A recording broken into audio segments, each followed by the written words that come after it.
You ever hear scratching in the ceiling at 2 a.m. or noises coming from within your walls? Let me just tell you this. It's not the house settling and it's not your pipes. It is rodents. And I'll tell you this for nothing. Once they're there, they're not going anywhere. And you hear one, there'll be 100. Do yourself a favour and jump onto pestrol.com.au and get yourself a Pestrol rodent-free Max. Now, the people next door, when they moved in, Baz and his lovely wife, they said, we've got a couple of possums in the roof. I said, aha, have I got the product for you? And so we got them the Pestrol possum deterrent. Possums gone in 3 days. I said, Baz, how's the possums? He said, they've gone. Doesn't hurt them. It just drove them away to live somewhere else. Pestrol. Use my code at the checkout, BONA. Don't forget it, and you'll get yourself free delivery. Head to pestrol.com.au. Pestrol. Problem solved. In a world where voices are silenced, Please. one man refuses to lie down. It's about how hard you can get hit and keep moving forward. How much you can take and keep moving forward. That's how winning is done. He's been punted not once, 40 years they've been trying. not twice, You couldn't fire somebody if they were horrible, doing a terrible job. but 3 times. You're fired. He doesn't tell you what to think, but gives you something to think about. Welcome to the Bonafide Podcast with Luke Boner. And he's not All right, here we go. done Hold your ears, folks. yet. It's showtime. Well, g'day, folks, and welcome to a massive episode 108 of Bonafide, the Bonafide Podcast. And a big thanks to Pestrol for sponsoring this episode. And a reminder that the merch store is now open, bonafidepod.com. The link for that is in the description. And remember to follow or subscribe to the show on whatever app you listen to. It really does help us find new audiences. The millennial is with me. Hello. Hello, Precious. How are you? I'm good. Good to see your shiny face. Thanks. Well, you've just had a shower, so you're looking all new and squeaky and shiny. Thank you. Now, there's a fair bit to get through, and I'm really looking forward to today. There is something for everyone. Kelsey, we ruffled some feathers last week, and we've had a lot of emails and comments saying either you're delusional or I'm a right-wing propagandist, and you want to dive into some of these responses in the listener mail. So we'll stay tuned for that. Are we going to address that now or later? No. We'll talk about it in listener mail. Oh, that's coming up. That's coming up. See, I know the format. Oh yeah, very good. We've only done 108. I'm not used to it yet. Yeah. Everyone's favourite, Granny Sue with some old-fashioned common sense. I want you to listen really carefully to a guest I've got coming up. An amazing woman who, after the most horrific ordeal, has written and produced a play, a one-woman show, about this ordeal. Now, I wonder, Kelsey, have you heard of Cheng Lei? Not until you tune me into it. Okay. Yeah. Look, her story has been told, but we're going to listen to it in a different way today. Let me just tell you about it. She has a memoir of freedom. She's a journalist and a television presenter, and we're going to share today her account of her imprisonment in China. Wow. Now, she spent, Kelsey, and just imagine you live here in Australia with the presumption of innocence until you're proven guilty, you have a fair trial. That doesn't happen in China. And she spent, Kels, 1,155 days, 3 years, bit over, in a small Chinese prison cell, accused of selling secrets and passing on top secret information to other nations. Now, just let me give you a quick background because you wait till you hear this story. She was working for the English news service in Beijing on China TV. It was the Chinese global TV network. Yeah. And she was born in China in 1970. 10 years later, she moves to Australia with her parents and becomes an Australian citizen. But she's bilingual incredibly sharp, incredibly intelligent. She gets a job as a journalist. She's been on Sky News. You may have seen her on Insider, the Australian story. So she's presenting news on an English-speaking Chinese news station. Now, the relationship between Australia and China during COVID was extremely strained. And you might remember the Morrison government, along with others, were accusing China of a cover-up as to the origins of COVID. And we knew it came from China, but we wanted more answers. And China really took exception to these uncomfortable questions, Kelsey. And straight away, they put massive tariffs on a lot of our products, including lobster and wine. Remember that? Yeah. That was their reaction. So this remarkable woman, she's working as one of the most recognizable faces on China Beijing television. And she's lying in bed, and the day that she woke up, she wasn't due to go to work that day. She's getting bombarded with text messages saying, you must come into work. So she goes into work. And instead of having a meeting with her boss or her production crew, there's about 22 people sitting in the boardroom. And a man from the Chinese government flashes his identification badge, and they promptly arrest her. Once again, she's accused of sharing top secret information about China to other authorities, of which she is completely innocent. She has no idea what's going on. Yeah. They blindfold her. They put her in a car and they take her off to interrogation. They put her in a very, very tiny room. Like the size of this studio. Kind of, well, just imagine that. Yeah. And there is one little toilet off it, but no door. And she has to sit for 13 hours a day on the edge of her bed with her hands straight. She can't cross her legs. She can't cross her ankles. She's not allowed to close her eyes. She has to stare straight ahead. She has two guards. One is 48 centimetres away from her, in front of her. One is sitting on the bed next to her. After a period of time, they swap places. She is not left alone 24/7. The lights are on 24/7. She's not allowed to go to sleep facing the wall. She has to face the outside with the light. So it's torture. Wait till you hear her story. It's just remarkable. She has 2 young children here in Australia, and she thought she was never, ever going to see them again. Now, you might remember there are other Australians who spent time in prison overseas. Peter Gresty, I was on air when he was released, 2:15. It was what day of the week was it? I was due to talk to Dr. Keith Suter that morning. I was on the 2UE network.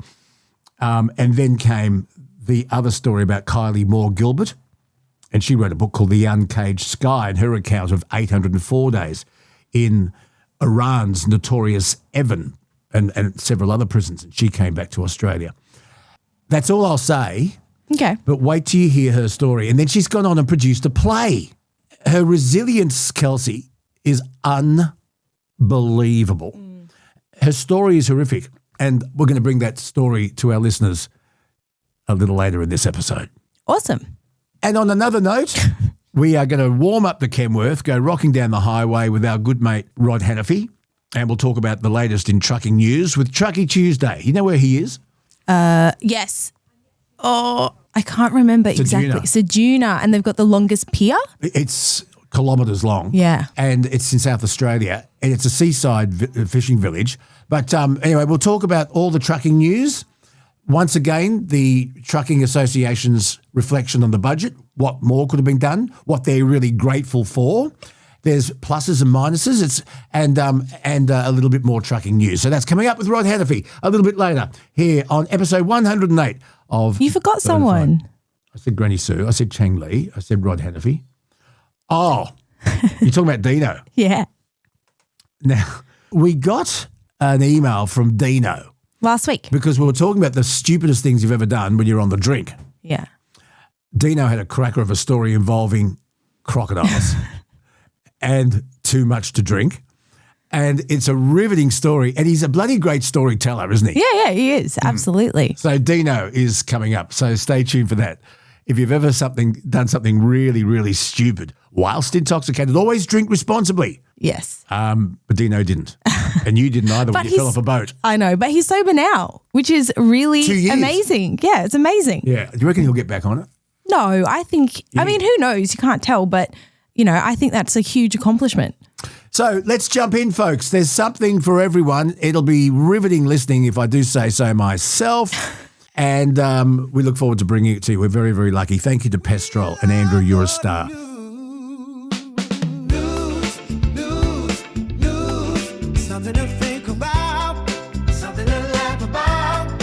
Some news.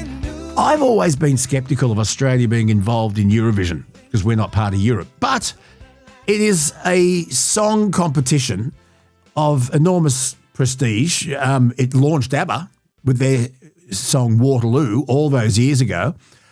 Has anyone else become seriously famous because of winning Eurovision? I'm sure there has been. I just don't know their names. Yeah. There's that classic. That means they're not famous. There's that classic saxophone song. Dun, dun, dun, dun, dun, dun. Dun, dun, dun, dun, dun, dun, dun, dun, dun, dun, dun. Do you remember that at all? No. Okay. Well, it's a really famous song. Maybe it's more for my generation, but that came out of Eurovision as well. So there definitely are maybe some more newer names that you're not familiar with. The most famous saxophone song in the world is going to be Yakety Sax. What's that? Benny Hill. Yeah. And also the Pink Panthers got saxophone in it. Yeah, that's a classic. That's a classic, yeah. All right, Delta Goodrem. Everyone thought that she was going to win it. No, she didn't have a chance. What? Because of the way the judging process takes place. People in Australia can't vote for the Australian entrant, number one. Yeah. Okay. Now, for her to come fourth is massive. Massive. And you've also got to pay to vote, 70 cents to go, and you can only enter 10 times from memory. Yeah. But then that only accounts for, I think, 50% of the votes. The others are 10 people from every participating country gets 10 music experts to vote. So Delta to come fourth when she was on a hiding to nothing is massive. She may as well have won it. Now, I heard her entry and I was blown away. Delta is a massive, massive talent, but I had no idea she was actually this good. It was the presentation, the song itself, the way she delivered it, the notes, her range, and the presentation with the gold and the... Yeah. It was unbelievable, wasn't it? Yeah. She was on like a podium. You know how she's a judge on The Voice? Yeah. She'd win it. Yeah, she would, yeah. She would have won the grand final of The Voice internationally. Yeah. Internationally with her performance, but Bulgaria won it. Now, can we have a little listen to Bulgaria, who came number one? Yeah, let's have a little listen.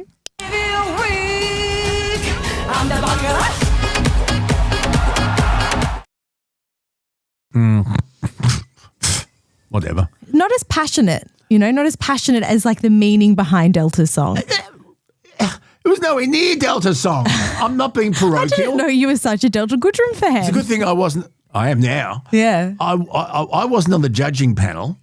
Is it a bit like at the Olympics with the gymnastics where the Russian judge is a bitch? Oh, I don't know, maybe. Oh, yeah. She was scored down by the Russian judge. It's always the Russian judge. Yeah. I don't know if that's fair to Russian judges. But listen to this, folks.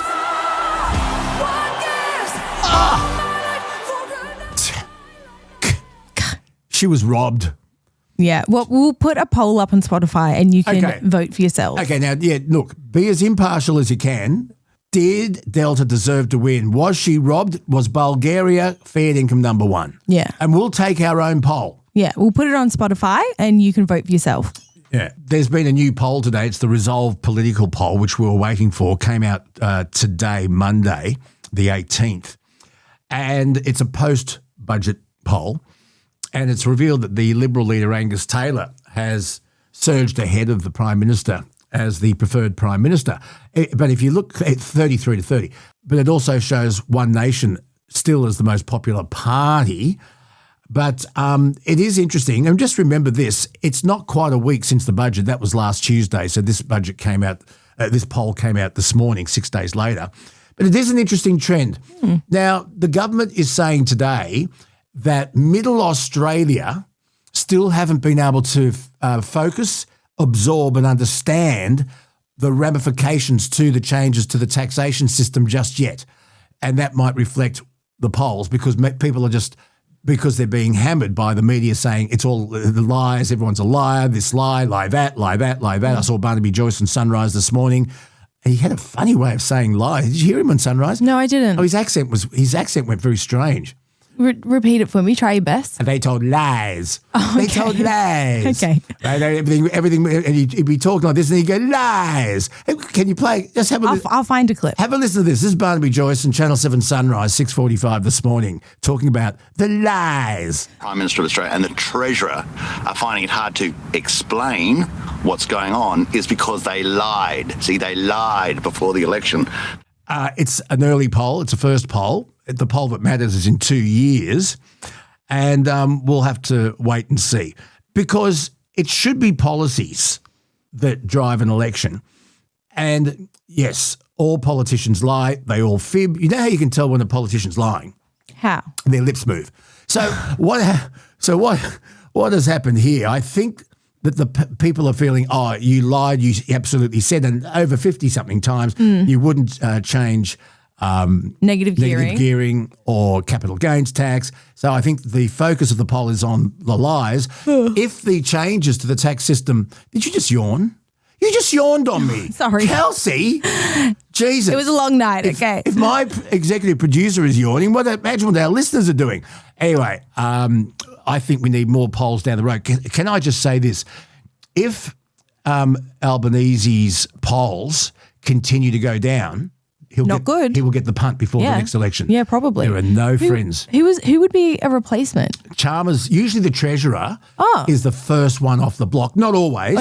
Not always. It would be someone that, you're dealing with factions. I'm trying to explain it to you. It's complicated. So you've got the far left, you've got the middle, you've got the right. Yeah. And so you've got to control the factions. And to control the factions, you've also got to control states. So it's more of a popularity. Basically, Kelsey, it's someone they think can win an election. But you've got to be in the know with the right people.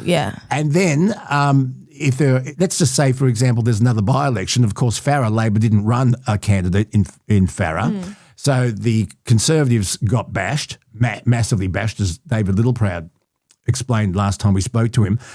Labor didn't even take part. So hard to tell how Labor would have gone in Farah. Obviously, if they thought there were a chance of winning it, they would have run a candidate. But Farah has for 77 years been a Conservative seat. So you think, why spend money? Why get somebody up? We're on a hiding to nothing with the Conservatives in Farah. It's the swinging seats that I'll be very, very interested in seeing. But unless there's another by-election, and hopefully there isn't, it'll be in 2 years' time when we'll find out how it all pans out. It's a long way to go. It's a long way to go. I guess you'd kind of be hoping that, the next election doesn't come down to, one seat if they haven't put anyone in there. The changes to capital gains tax happen July next year. So there will be 12 months of seeing if it affects the market, if it frees up housing, if more young Australians can get into their houses. If it works, they're geniuses. Yeah. They're absolute geniuses. So we'll have to wait and see. Yeah. We'll have to wait and see. How many shark attacks have we seen in Australia in the last 5 years? There's been a lot. Now, the environmentalists are saying it's our fault because they'll say it's climate change, which has changed the warm currents, and it means that the fish that the sharks hunt are coming closer to the shore. Yeah. And also people are being taken by sharks swimming when they've been told not to, at dawn or at dusk or after a rainstorm. But either way, what a dreadful way to go. There was a Perth man, what was his name? Stephen Mataboni. I hope that's how you pronounce it. The wife of this man has described her husband as a devoted father, a one-in-a-kind gentleman. You remember that man in DY? Yeah. Who got taken? Wonderful bloke. Yeah. Wonderful bloke. Sharks don't discriminate, which is something I want to talk about with a shark expert. There's always been talk of technical devices that you can wear on your wrist or your ankle that will deter sharks with an electronic beep or a sonar. There are plenty of products out there. None of them have sufficiently passed scientific scrutiny yet. So you can buy one, you can put it on and hope for the best, but the scientific world is still out. Yeah. Yeah. So, but would it put you off swimming in the ocean? I guess you it wouldn't swim depends. after a storm. Oh, no. And you wouldn't swim at dawn and you wouldn't swim at dusk. I'm also not a surfer though. And But you like a swim? yeah, but because I'm just a swimmer, I probably wouldn't go if there was any risk, but surfers have, I guess, less of a risk because they've got boards. They can get away easy. They've got something to like hide with, I think. I think that's kind of the mentality. But if you're lying on top of the water with a board that looks maybe like a seal, oh, yeah. you're going to be hit, but at least you got a surfboard. I wonder if that old kind of surf thinking is outdated now with the different... And a lot of the surfers, if they get knocked off their board, they're wearing black wetsuits at this time of the year, and they look like prey. Yeah. Anyway, it's really sad though. It's really sad. Can we get a shark expert on? Yeah. All right, we'll get a shark expert on.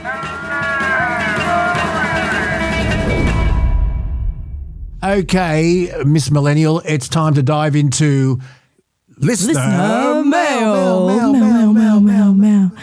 And to help us with the listener mail, who do we have? We have our little ray of sunshine from Yorkie's Knob, Granny Sue. Thank you, you bet. What's going on at Yorkie's Knob? What's the weather like? Well, it's absolutely fine today, but we've had a very wet weekend, but it's beautiful today. Oh, why was it wet? Oh, I guess it was raining. Oh my God! I didn't know if it was raining. Okay, do you want me to explain precipitation? Well, first of all, what happened? Oh. Sorry.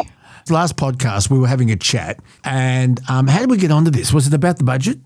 Oh, lying. Yeah. We're talking about Albanese and the Treasurer Jim Chalmers stating categorically there'd be no changes to capital gains tax.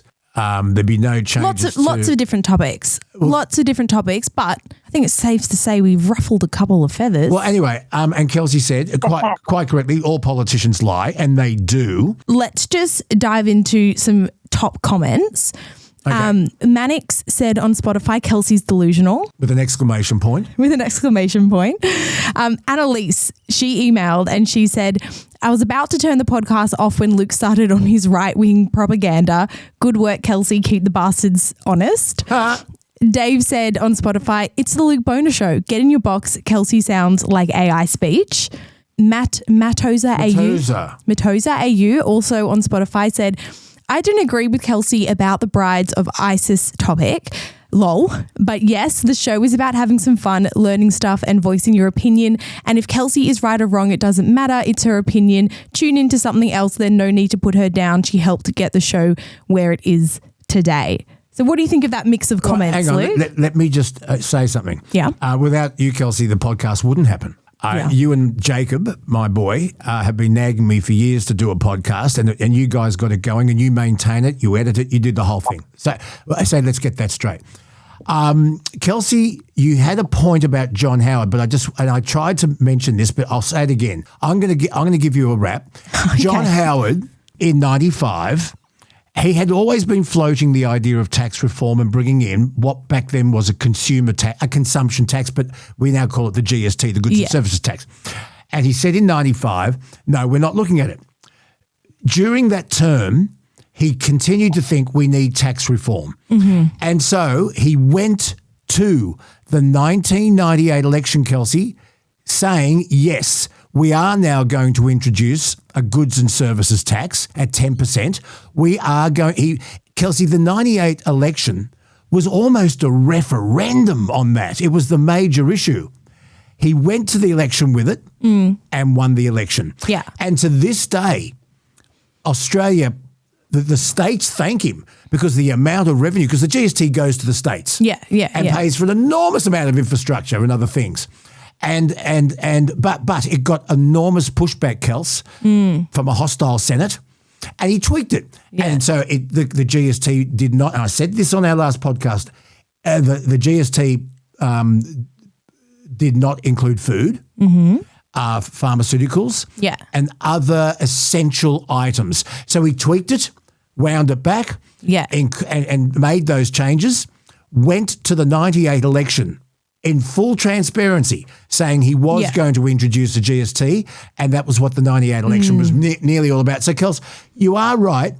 In 95, he did say he wouldn't, but 2 years later, nearly 3 years. He rethought it and said, no, we are going to do it, but he took it to an election. Yeah. That's the difference. Okay. Yeah, no, it makes sense. I think that's the difference. We're not in an election year this year, right? So this making changes to negative gearing and Capital tax gains. is a surprise for people, right? Because it's come up in the budget. Well, he denied before the election it was never going to be an issue. Yeah. Now, there's also another issue which he has floated before, and he's said this for many years, and look, time will tell, death taxes.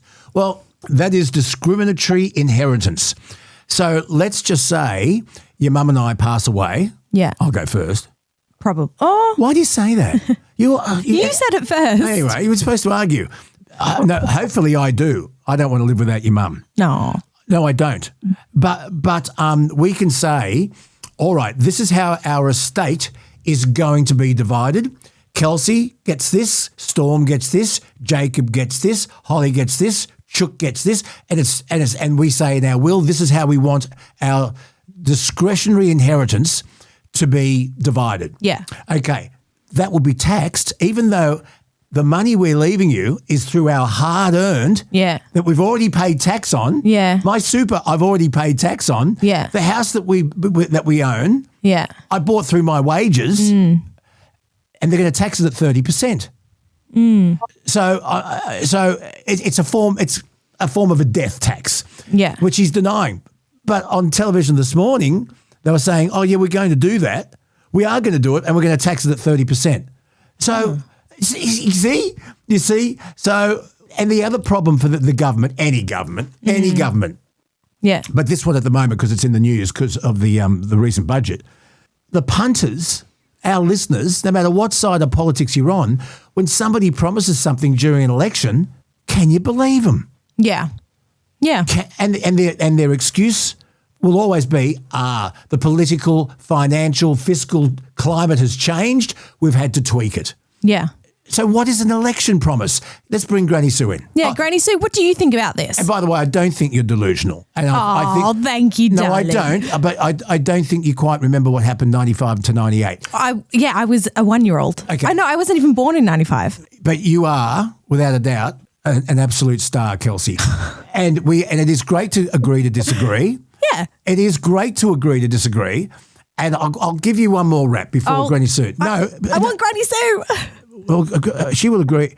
You and Granny Sue have disagreed. Yeah. Especially over you. Potatoes. No, shoplifting. Stealing potatoes. Shoplifting. You had a disagreement over that. But at the end of the day, we're mates. We respect each other, you and I, professionally. And I wouldn't have anyone else do this. So, Granny Sue. Yes. Off you go. Your thoughts. I agree with Kelsey on some things, but I totally disagree with Kelsey on a lot of things. Mm-hmm. Which is your right. I'm of the age where I can see what's going to happen in the next couple of years when they go to the election again, and everybody's going to say, "Oh, yes, but you told us you would do this and you said you would do that, and nothing has been done." Why do you think they expect to get elected again when they can't agree to disagree? They agree that they're going to take all this stuff. They're going to agree to death tax. They're going to agree to all this stuff. But does that help Australia? The Prime Minister said that he was going to, without a doubt, reduce average household electricity bills by $275 a year by 2025. They've gone up.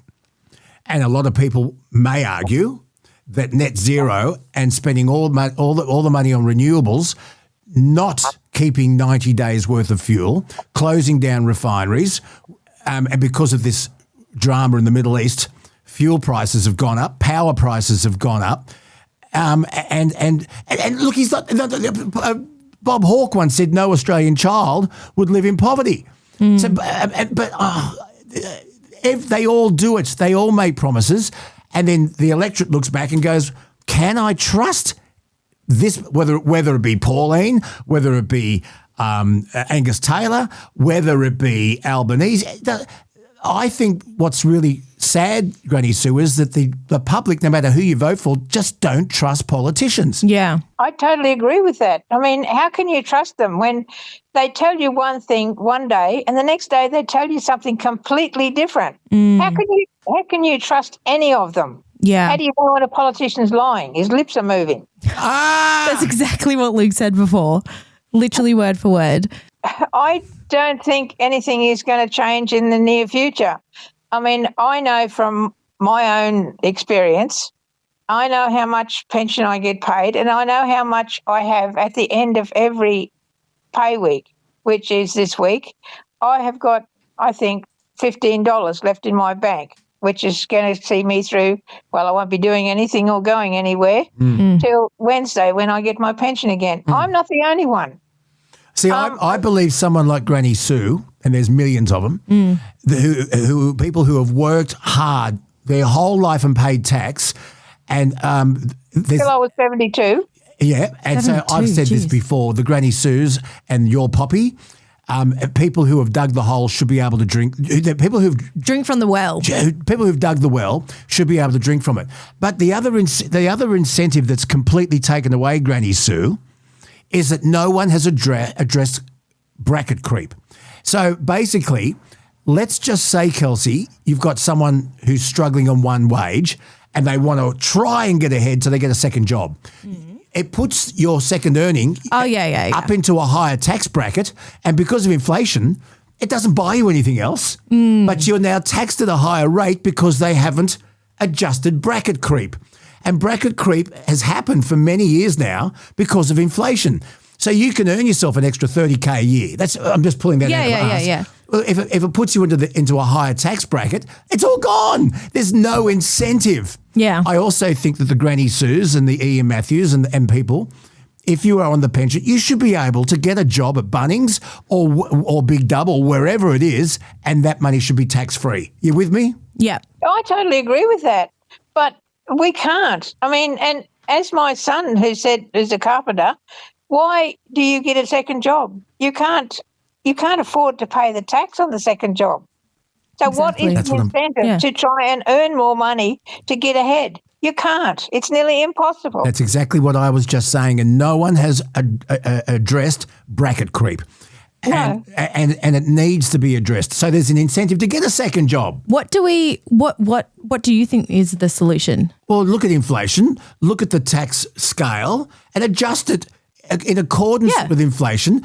So that if somebody wants to get a second job, whether it be an Uber driver or deliver pizzas or get a part-time job at Bunnings, I'm just pulling this shit out of my head. But if you're trying to get ahead, don't tax initiative into obliteration. God, you can't say that word, can you? I have another problem with another word. What is it? Oh, plenty. Mine is tortoise. Turtle. Tortoise. Plethora. No. Anyway, don't tax initiative and hard work into obliteration. Yeah. Well done. Is that the right? Did I do it? Yeah. This is Kiyomi, who wanted to add to our chat about John Howard. Albo had no mandate to say one thing and do a complete 180 on these policies. It's not diplomatic. Last time I looked, I didn't live in Russia, and my ancestors fled there in 1920 to avoid communism. I am Gen X. What's Gen X?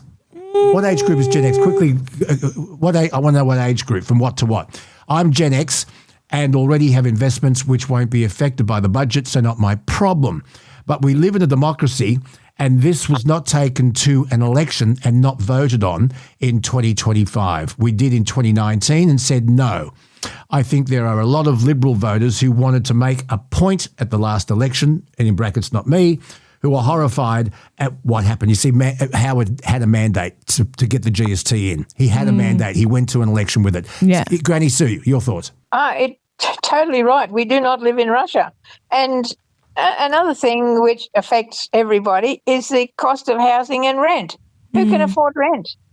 A unit next door to me, now they're just being done up, all right, I admit that. They're $550 a week. And what's your pension a week? A week is $600. So, yeah, if you were renting, you'd be absolutely screwed. How do you live on $100 a week? Well, Seriously? I don't pay that much rent, luckily, where I am. But very shortly, the house that I'm in is going to be sold. And yes, I will be having to pay that much rent. So how much, I hope this isn't intrusive, but I know. I bet that you're pretty standard with a lot of our listeners. Yeah. How much money after rent do you have to spend on electricity, gas, other amenities and food? I'll tell you exactly what I get because it's no secret. I get $1,280 a fortnight. I pay $650 a fortnight rent. I only shop once a fortnight, and it costs me to get 3 little bags of groceries, which is only the basics, bread and milk and the bare basics, would be nearly $200 a fortnight. Oh, my God. Then comes the car registration, insurance and all that other stuff that comes out, and I am left basically at the end of the fortnight with, well, like this week, $15 in the bank. This is Australia, and this woman has worked for 72 years paying taxes and contributing to this country. This is how we treat people. As you know, I'm not the only one. I know. And there's a lot of people a lot worse off than I am. I know. But when this house is sold and I have to go and get another rental, how am I going to afford this? Are you confident of being able to find something at Yorkeys Knob that you can afford that's not a tent? No. So where are you going to live? What are you going to do? I don't really know yet. Would you move away from Yorkeys Knob? Could you move in with one of your? Could you move in with one of your sons? Well, that is a possibility, but I'd love to have you with us, Granny But Sue. also, it's like, She can cook. but you shouldn't have to lose your independence. No. You know? She mentioned her car. Without her car, she's got no independence. well, that's exactly right. But living on your own, in your own walls, making your own rules and not having to put up with other people. I mean, sons and daughters and their kids are great for visits. You don't want us here full time, Luke? I've changed, Kelsey. You have changed. Well, it's probably going to have to be a possibility that I'll live. My son's got a 2-story house and he has a room underneath his house. And it's become a possibility that, yes, I probably will have to shift in there for the short term, but I don't want to live with him forever. No. He's got his own life to live. He doesn't need my drama in his life as well. Oh, no you drama. don't bring any drama, Granny Sue. You're not a problem. You're a solution. I wouldn't bet on that. But anyway, yeah, well, that's not something I really want to do. But it's probably going to come to the state where I don't have a choice, put it that way. Well, if you're going to move to Sydney, Kelsey and Nathan, they have a laundry. And you are welcome there. What do you mean have a laundry? Don't you have a laundry? Oh, our washing machine's in the bathroom. Which they have a bathroom. It's tiny. You It's put a pillows in the shoebox. bath and a mattress and a sleeping bag, and you'll think you're by the banks of the. Yeah. You're right. I do have a tent and a swag, and a car, so I'll probably be okay. But yeah, I really don't know what's going to happen. Now, all jokes aside, this is a serious problem. It is. I know. It is. All these taxes and things that are coming up, it's not helping. Really, it's not helping. Not in the least. Yeah, it's really sad. What do we do to fix it? Well, I don't really know. But see, Kelsey, you don't realise what it's like when you get a little bit older. And your body starts to fail. And your body, and you really... Yeah. I guess we have, like, my generation has the benefit of having superannuation from, the day we start working. Yeah. Well, see, I don't have that. Yeah. Yeah. Because that didn't come in. And by the time it came in, I probably had, I think I had $30,000. Well, you know how far $30,000 not far. When you have to relocate and all the rest of it. Surely they should have put, like, people that only had superannuation for, a shorter amount of time. Like, surely they have to adjust their pensions for that, to kind of make up the difference of what the average Australian would have in their superannuation. Well, we've just got a little bit more on the pension. I think I got $23 extra a couple of weeks ago. Wow, $23 living large. Yeah, Granny Sue. don't spend it all at once, okay? Yeah. See, when I started work in 78, there was no compulsory super, and even though I was 16 and a bit, you didn't think about contributing to a super fund because you were bulletproof. You were bulletproof. You were 16. Yeah. You didn't think about that. It was introduced 1992, and it was a Hawke Keating decision, and you know, I think one of the best decisions ever made to try and give people some sort of a nest egg at the end. It wasn't introduced till 1992. So another topic that we discussed last week, Luke, was around Aboriginal welfare. Now, we got a voicemail from Rosco. Yeah. Rosco sent us a message and we got him on the phone. We will replay that conversation in its entirety a little bit later. Yes. But Granny Sue, just for you, have a listen to this. There, Luke, Kelsey, Rosco. Hey, you want to talk about Indigenous, right?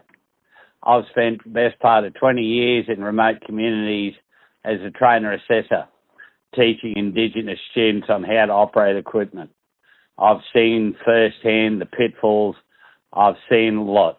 Now, if you want my input, I encourage you to ring me back on this number and we'll discuss it, Kelsey, at length. I've seen the good, bad and the ugly. I've had a knife put to my throat. I've been attempted to be hit with a steel picket, okay, while attempting to train and assist and mentor these people. So if you choose to hear my story, you know the number. Cheers, mate. Yeah, that whole chat is coming up a little bit later on. Well, now, Luke knows, but Kelsey, many years ago, I worked on a training station up near Cooktown called Lakefield. Anyway, it was a training camp to teach Aboriginal youth from the peninsula to learn how to work cattle, how to muster cattle, how to run a station, how to do all that. And they were there for 10 to 12 weeks at a time. We had up to 30 people at a time. I was the cook. And I had absolutely no drama with any of the boys. They were really good kids. Oh. And at the end of it, I would say probably 95% of those boys got jobs on stations. That's amazing. And because the skills they learned put pride back in the heart. Yeah. Yes, that's exactly right. It gave them a reason for getting up in the morning. Yeah. That's exactly right. Yeah. And it was the most amazing adventure. And I have worked with Aboriginal people all over the top part of Australia. Mostly on stations and sometimes in bush pubs. And I have no problem. They all call me sister because I treat them exactly the same as I do. Anybody else, yeah. Treat anybody else. And they really appreciate the fact. And I cannot understand why more people aren't doing this sort of stuff for them because they really need help to get to where they need to be. Yeah. Now, Kylie left this comment on Spotify. Kelsey absolutely did a semester or two at uni on Aboriginal health. I did. Because you literally just screwed up the bullshit they make you listen to. It's what the unis are pushing. My family's Aboriginal and laugh at this crap. Luke is 100% correct. $34 billion is going into the pockets of the wrong people. It's not being used to help the disadvantaged. Now, we actually, I wholeheartedly agree with that comment. $34 billion is going into the pockets of the wrong. About 5 years. Only a fraction of it is. Now, I'll give you an example of money going to Aboriginal welfare that is completely misspent. And there are plenty. But let me give you one close to my family. Yeah. I've got a great aunt. She's passed now, living in Burke. Irene's auntie. Yeah. Yep. And she was in Aboriginal housing out of Burke. And they built these houses. They weren't flash. They had corrugated iron roofs, are incredibly hot, no air conditioning, Burke. Granny Sue, listen to this. This house that this great aunt was living in, flash, to use Mum's words, it was flash. It had gas utilities, stove, heater, had electricity, it had taps and toilets. There was no water, no rain tank, no gas or electricity connected. What? They built a house with electric and gas facilities, Kelsey. That's so dumb. Taps. They didn't even put a rain tank in. And so she ripped up the floorboards to use as firewood. That's so good. She ripped up the floorboards to use as firewood because she was freezing. This house that they built Yeah. You couldn't live in it. Yeah. And she said there was so many of them. Yeah. Now, this is going back a long time. But there you are. The money was allocated, but no one went to check on what was needed. Where did it go? Like what? Like Don't know. Because Yeah. there are a lot of, not all, there are Aboriginal land councils who also work in the communities, obviously representing Aboriginal Torres Strait Islanders. And a lot of those, and Jacinta Price will tell you this, a lot of those land councils are corrupt. And the money goes to people who attend meetings, goes to car travel, goes to rent, employing people. My uncle was on 5 different land councils. He could only belong to one. And he used to travel the country because he got $250 per meeting he went to. Wow. And you say, I want an audit. I want transparency. Where is this money going? And you can't find it. And the moment you put your foot down and say, we have a right as every Australian, white, black, yellow, brindle, green, doesn't matter what your colour, that is taxpayer money, and we have a right to know where it's being spent. And if you ask too hard, they say, oh, you're being racist. Yeah. I hear you. It's the system that's broken, right? The system that allows... There's money there, but the system that allows money to be spent in places that it shouldn't. A system that allows houses to be built with no running water, and then, they rip up the floorboards and, oh my God, it'll probably end up on the news that they're ripping up houses or whatever, but no one looks into heating. I know, but that's what I mean though, right? Do you know what? Do you know how she used to eat? They had an old barbecue, and they would go and get a gas bottle. They cooked on a barbecue inside the house, which is so dangerous. Yeah. That was the only way they could cook. We're all in agreement here, right? Well, let's wait and see what the comments are. Who's to blame? Many governments, not this government, not the previous government. They have all let this slide. They have all dropped the ball, and they can proudly show the balance sheet and say, look at the billions of dollars we're giving, but where is it being spent? It needs to be better managed. Welcome to countries does not improve the welfare of Indigenous people. We need better health. We need education. We need programs like Granny Sue and Rosco are involved in, and what Bob Davis at Hard Yak is doing. We need more of those programs. Yeah, and I think what Jacinta Price says, and kind of what Rosco reiterates in his chat as well, is that at some point you need to help yourself, right? It's really easy to fall into this terrible cycle that the system will, if you allow it to, right, you will fall into a system, you'll get churned up and spat back out again, and no one will care. So at some point, you have to decide that you're going to look after yourself, right? I'm going to take responsibility. I'm not going to fall into this trap. I'm going to better myself. And I think just from when I was listening to Jacinta's speech, that's kind of what I took out of it, where she's talking to her community and she's saying, guys, enough is enough. You can't keep blaming the system. At some point, you've also got to step up and say, hey, I'm going to choose to be better. I'm going to choose to break the cycle. And she talks about virtue signalling, and she talks about over-romanticising. It is a fascinating speech, and you're going to hear a little bit of it later on when we talk to Rosco. Sorry, Granny Sue, you've had a lot of contact with Indigenous communities, as you've just said. Yes. Indigenous people aren't like anyone else. We all need a purpose in life. That's exactly right. Absolutely. People won't give them a chance. I mean, I can see that a lot of them are very willing to work. They will try hard and they will try to do everything the right way. But no one will give them the chance to do that.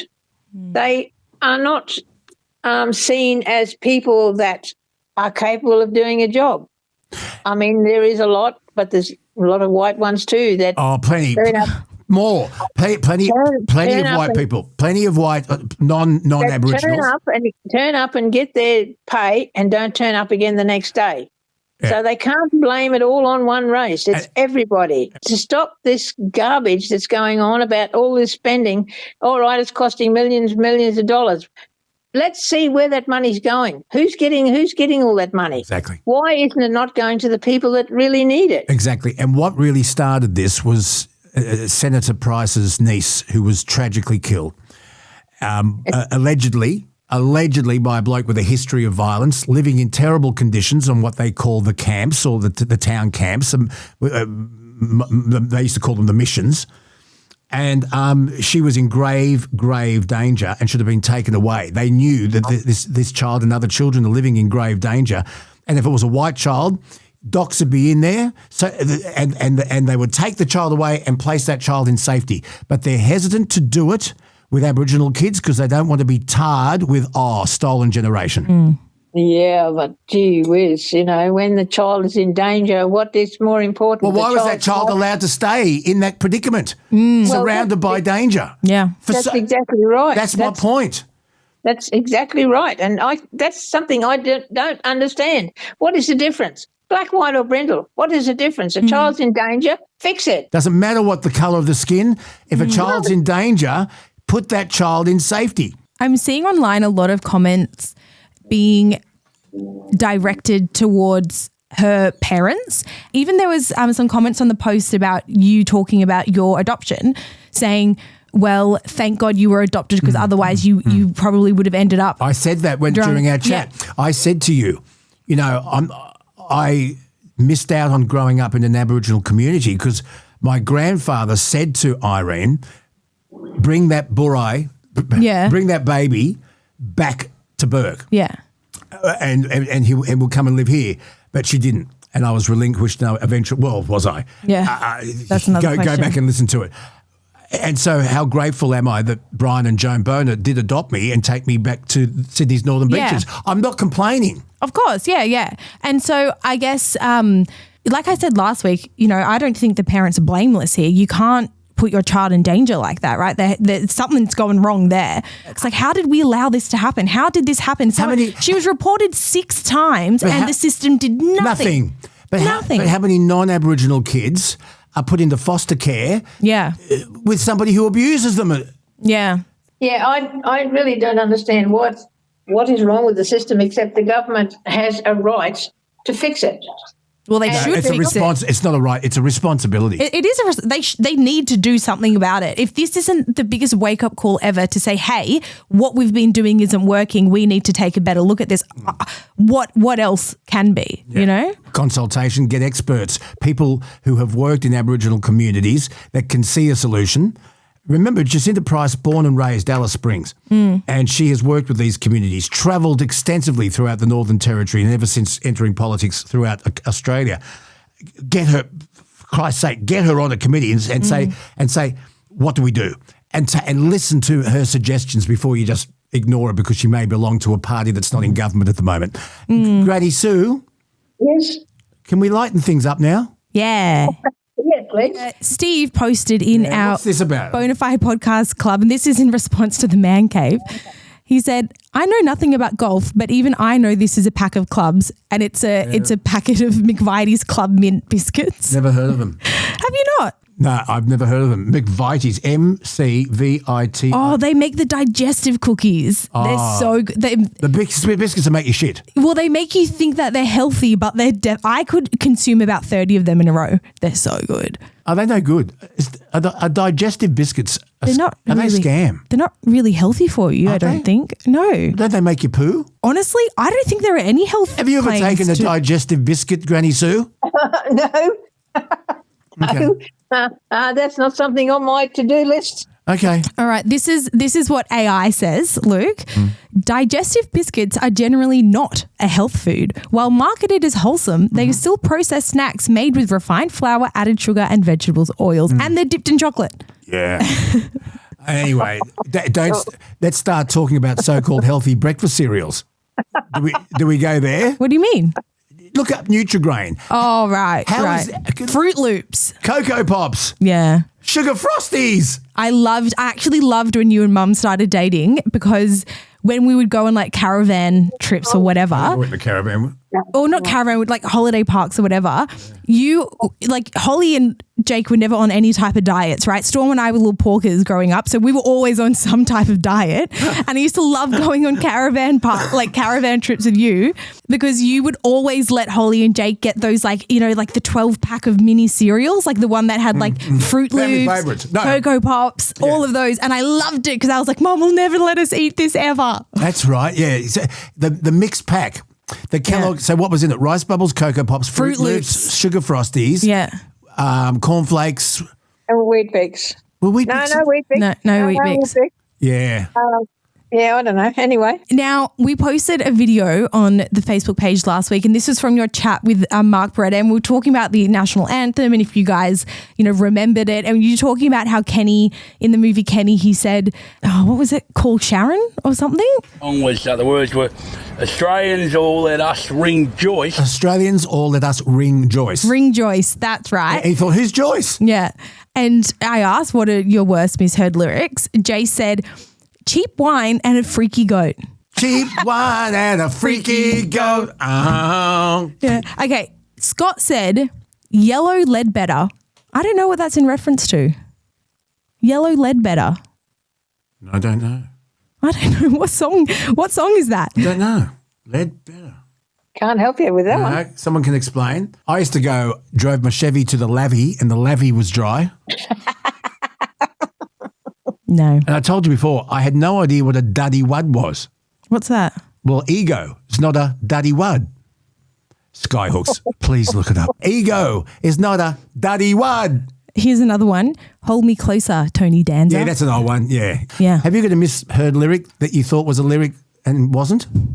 No, not really, no. Oh, geez, I'm glad we involved you in that one. That was a good decision, EP. Really good. Hey, before we let you go, Granny Sue, do you have anything else you want to add? Anything burning questions on your mind? Things you need to for our listeners? Yeah, for the listeners. What's on your mind? What's what's got you talking? Well, because I live by myself, I don't do much talking. Well, talk to us. That's why you need to move in with your son. Oh no, I don't. I really don't. Anyway. It's probably going to happen. But anyway, no, I just am just a bit cheesed off with the government with some of their stupid decisions like getting the ISIS brides back and all that sort of stuff, which I'm not going to go into right now. But, yeah, there's a lot of stuff that really gets on my goat, but there's nothing I can do to change it, so I just have to live with it, I guess. Granny Sue, we love you. Thank you so much. No worries, and thank you for the call. It was really great to talk to you. And no, it's been too long. Kelsey, you are doing an amazing job. Oh. But sometimes I could chiefly choke you. But anyway. That's all right. Yeah. That's all right. Yeah. Granny Sue.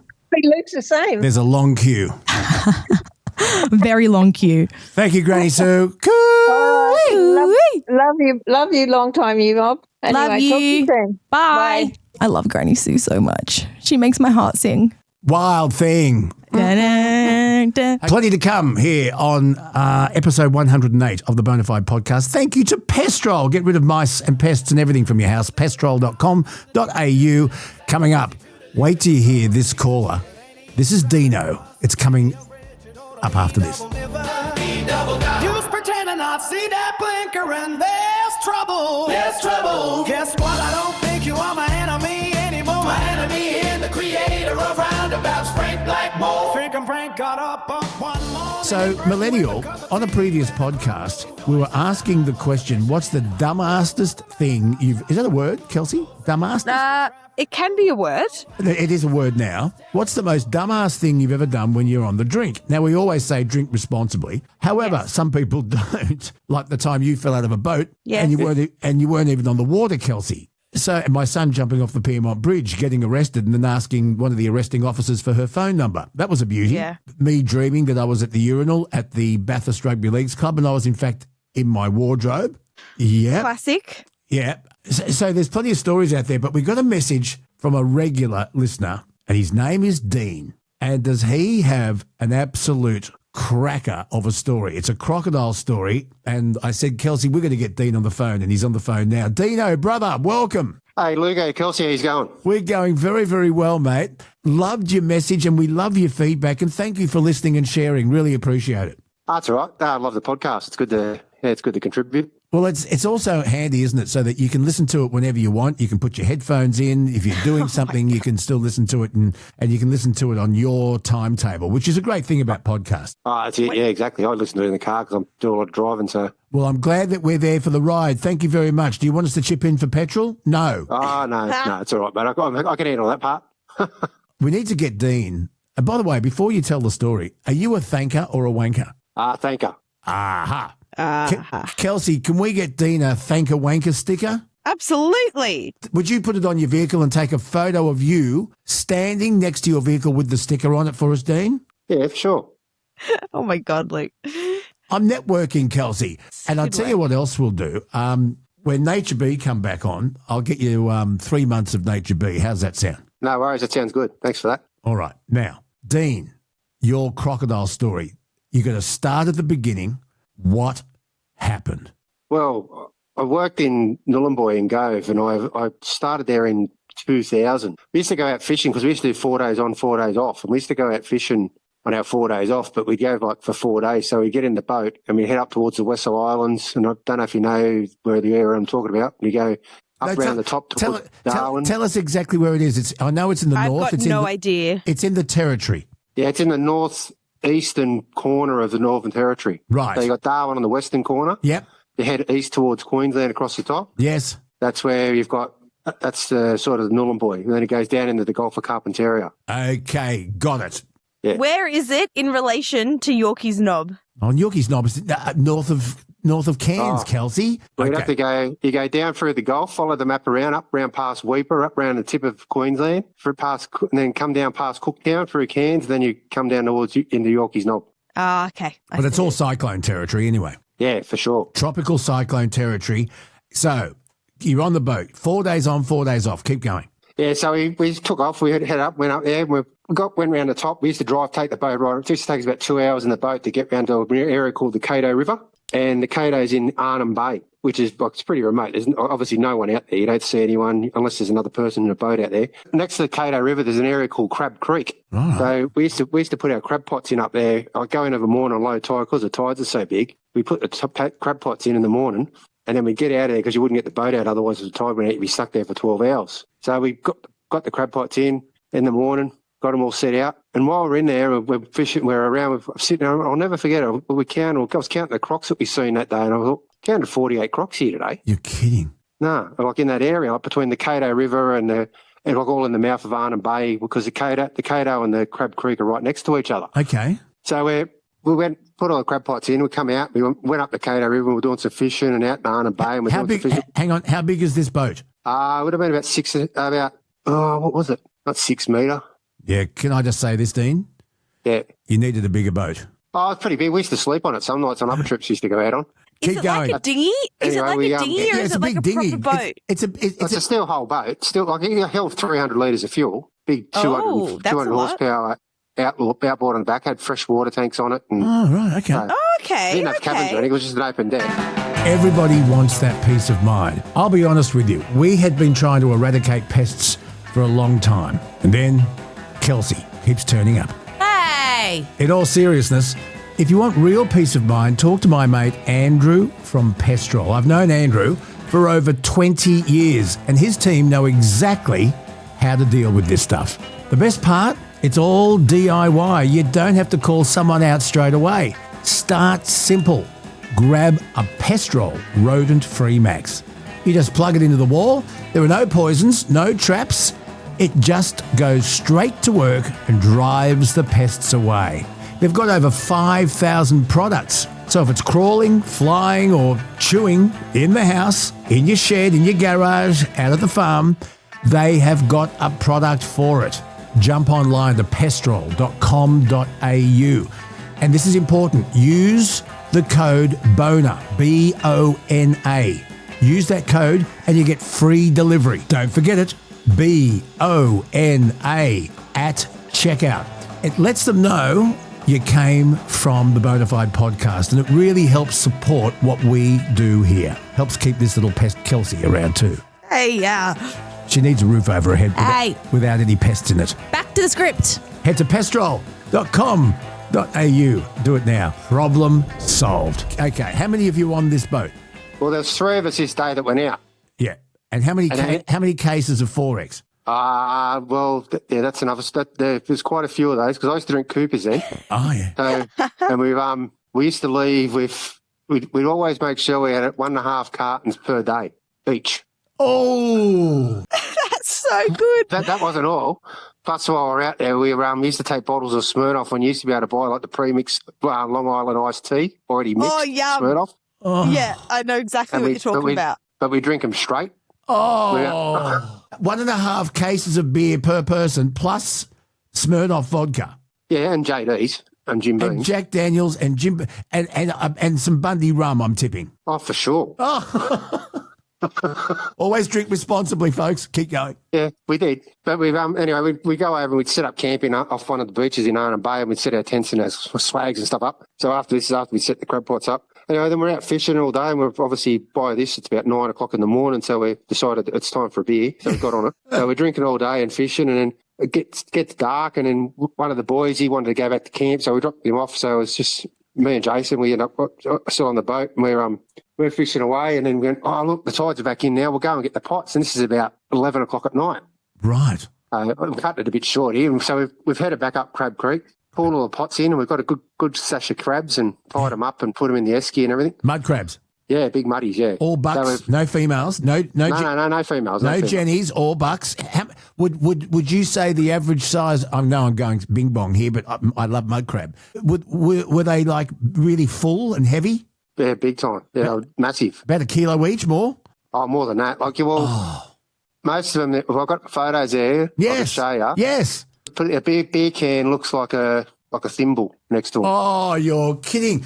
And it's usually the right claw. One's bigger than the other. How big would that's where the best meat is, in the claw. How big were the claws? Oh, well, wait. We'll have a look at the photos. Yeah, I'll send you some photos. You can have a look. Okay, keep going. Anyway, we went up, we got the pots and put them all in, and as I was saying, and we're coming back out, and the boat just lost power. And by this stage, I'm pretty drunk, and I'm drinking glasses of the Smirnoff Long Island iced tea by these songs, a bit over beer. Anyway, I've still got my stubby holder in my hand and everything, but I'm standing on the side of the boat, and the boat went full black. No sound, no nothing. And Jason's trying to get the power going back on, and he's turning the power on, and he's trying to get the power, and he's got the stereo full ball, like trying to get the stereo going. So he's going to get up. There's no power, no sound, no lights. Anyway, he got the power going again. At this stage, I'm standing on the side of the boat, and I was just nodded off a bit. Oh, you nodded off while standing up? Yeah. Okay, go on. That's a skill. That is a massive That's a great skill. Should be an Olympic sport. Keep going. It's not when you're in the water. But anyway, he's got the power going on the boat, and he's just gone bang, hit the power, didn't turn the lights on. But as the power's come on, the stereo is full ball, so it's loud as anything. I've gone over the side as he's powered up. Oh! And he didn't hear me or see me go over. How many crocodiles did you spot? 40? Well, 48. Oh! So, and this is right at the mouth of this creek. So and it's dark. There's no moonlight, no nothing. Oh! And that's the first thing I thought. I've still got my stubby holder in my hand. Oh, good. I lost the can, but I've got the stubby holder.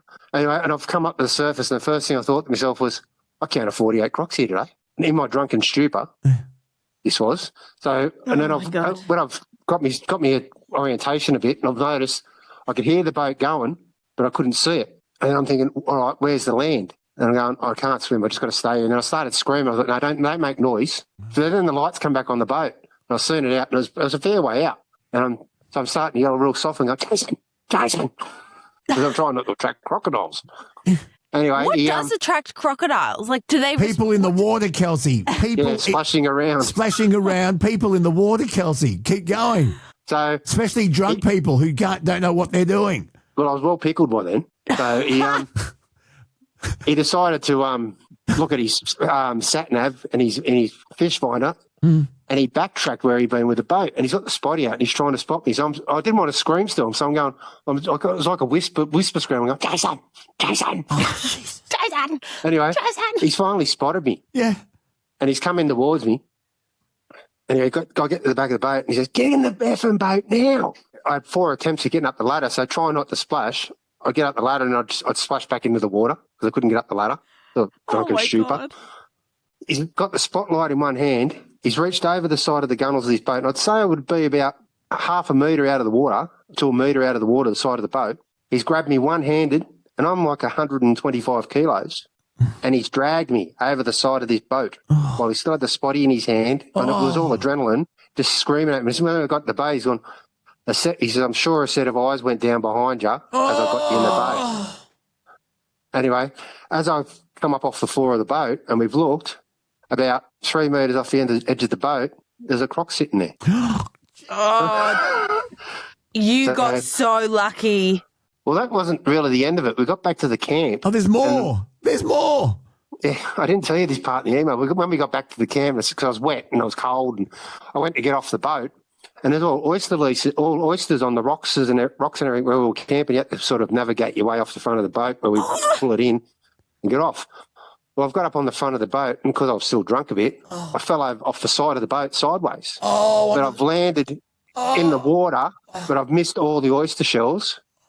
Oh, that's good. So then I had to try and climb up the rock face, no. get out of the water again to get to me camp. I sort of started thinking to myself after that, I thought, I might not drink as much next time I go out. Yes. See, it's a warning to us all. Alcohol can ruin your marriage, your liver, and can also get you eaten by a croc. Well, I can happily say I haven't had a drink for 2 years now, so I've been off it for a while. Amazing. Have you been tempted to go back and get back? I've been drinking non-alcoholic beers. They're good craft ones. The Cooper Zero. It's like when you mow the lawn, you feel like a cold one. Yeah.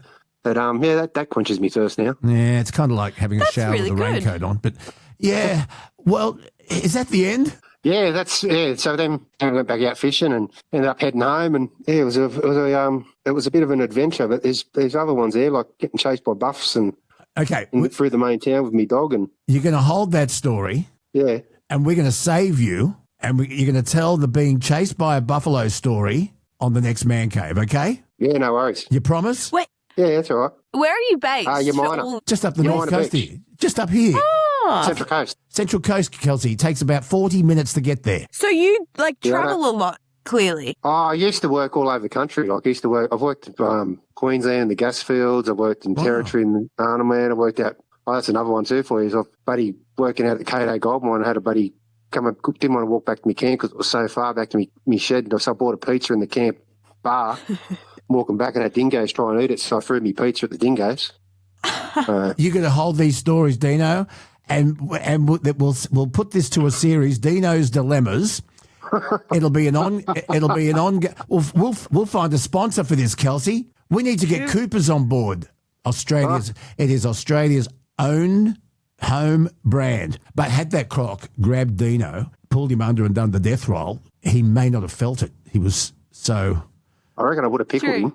Yeah, and the croc would have been over 0.05 for sure. Oh, maybe for sure. the croc could smell you, and that's why it was like, I'll just stay away for a little bit longer. Yeah, he's a bit off. Dino, you are a star. Thank you so much. We're going to keep your details, and you are dead set on the next Man Cave. You promise? Yeah, no worries. That's all right. Yeah, just give us a bit of advice of the time, and I'll be there. Hells yeah. Yeah. Good on you, Dino. Thank you, mate. Thanks very much. They brighten my day, got that bluesy rhythm, but it's swinging my way. Oh, I got the look on a blues, but they're the kind that... Well, I'm sure many of you have heard the unbelievable story about Cheng Lei, who is a Chinese-born Australian journalist. And this unbelievably brave woman was detained in China for 1,154 days. It's over 3 years. Why? Well, she's going to explain, but basically bogus espionage charges. She was born in China in 1975, and then 10 years later, at the age of obviously 10 in 1985, moved to Australia and is an Australian citizen. But she is one hell of a journalist, and she was working in Beijing at the country's biggest English-speaking news service, and was called into work on what was going to be a rostered day off. She wakes up one morning and there's a barrage of texts on her phone saying, come into work. And so she went, oh, God, okay, goes into work to the television station to be greeted by about 20 people in a boardroom and an official from the Chinese government who shows a badge, and she is promptly arrested, blindfolded, and taken away. This woman has 2 children here in Australia. Her story is a play, and you've got to see it. It's titled 1154 Days. The production recreates the time she spent in Chinese detention on these trumped-up espionage charges. And she has been good enough to spend some time with us here on the Bonafide podcast, Cheng Lei. What an honour to meet you. Thank you so much. Thank you, Luke, for having me. Well, I hope you're not sick of telling the story, but when I took a group of listeners to China a few years ago, it was an eye-opener for me. And I guess you having been born in China, knowing the culture, being able to speak the language, and you looking the part. And look, not just looking the part, but being one hell of a journo as well, knowing the lines that you could cross, or at the time you believed you could cross, you probably were going to be covered. So I want to get to that in your play, but just for our listeners who are hearing your story for the first time, take us back to you working in Beijing and what happened that day. Well, I think what happens is the more quotation marks successful you are, the more you think you know where the red lines are. And that's why I was not expecting at all what had happened. And so immediately my phone and bag were taken.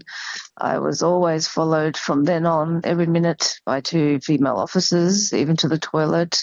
They raided my apartment for 6 hours and then blindfolded me and took me away to their ultra-secret detention facility. An interrogation facility, I guess you could call it.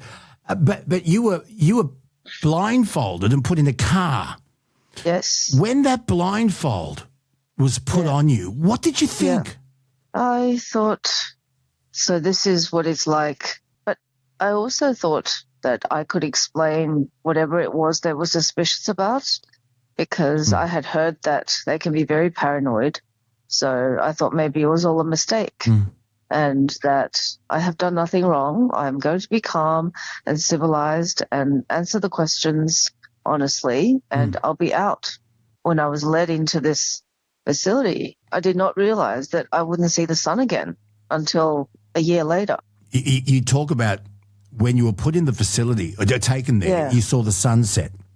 Yeah. And you had no idea that you were... briefly, but I would think back to that sunset many, many months later and think, wow, if I had known that was the last one, I would have savoured it more. Here in Australia, you enjoy the presumption of innocence and guilt has to be proved. In China, it's the other way around. You are presumed guilty. Yes. And you could be held for over 3 years without being charged, without a court case, and you're an Australian citizen. Yeah, the Chinese get it worse. Look what they do to their top honchos, to the generals and ministers. They just disappear. Yeah, they disappear. Like North Korea. The ex-president of China and then he died in jail. I'm in an elite club here. Yeah, it's very dark. It's a club you could do without. And I was actually on air when Peter Gresti was released. Oh, wow, that's good. Yeah, he's a friend. Yeah, well, I was actually... We went to the same high school. You're kidding. We recently did a show for the ABC about state school education. We were joking, what is this, a spy and terrorist school? You're joking. I didn't know you went to the same school as Peter Gresti, who was held for 400 days in Cairo. Yeah, that's right. And of course... and I read his book when I was in detention. You were allowed to read? He sent it to me. Yes. You were allowed to read, but you could... I'll get back to that. My God. Yeah. And Kylie Moore-Gilbert more recently. I read her book too, yes. She's a good friend as well. The Uncaged Sky. Yes. She spent 104 days in Iran. No. She spent 2 years, yes. Yeah. 804 days. Yep. So back to you. Yes. What were you charged with? Or accused of?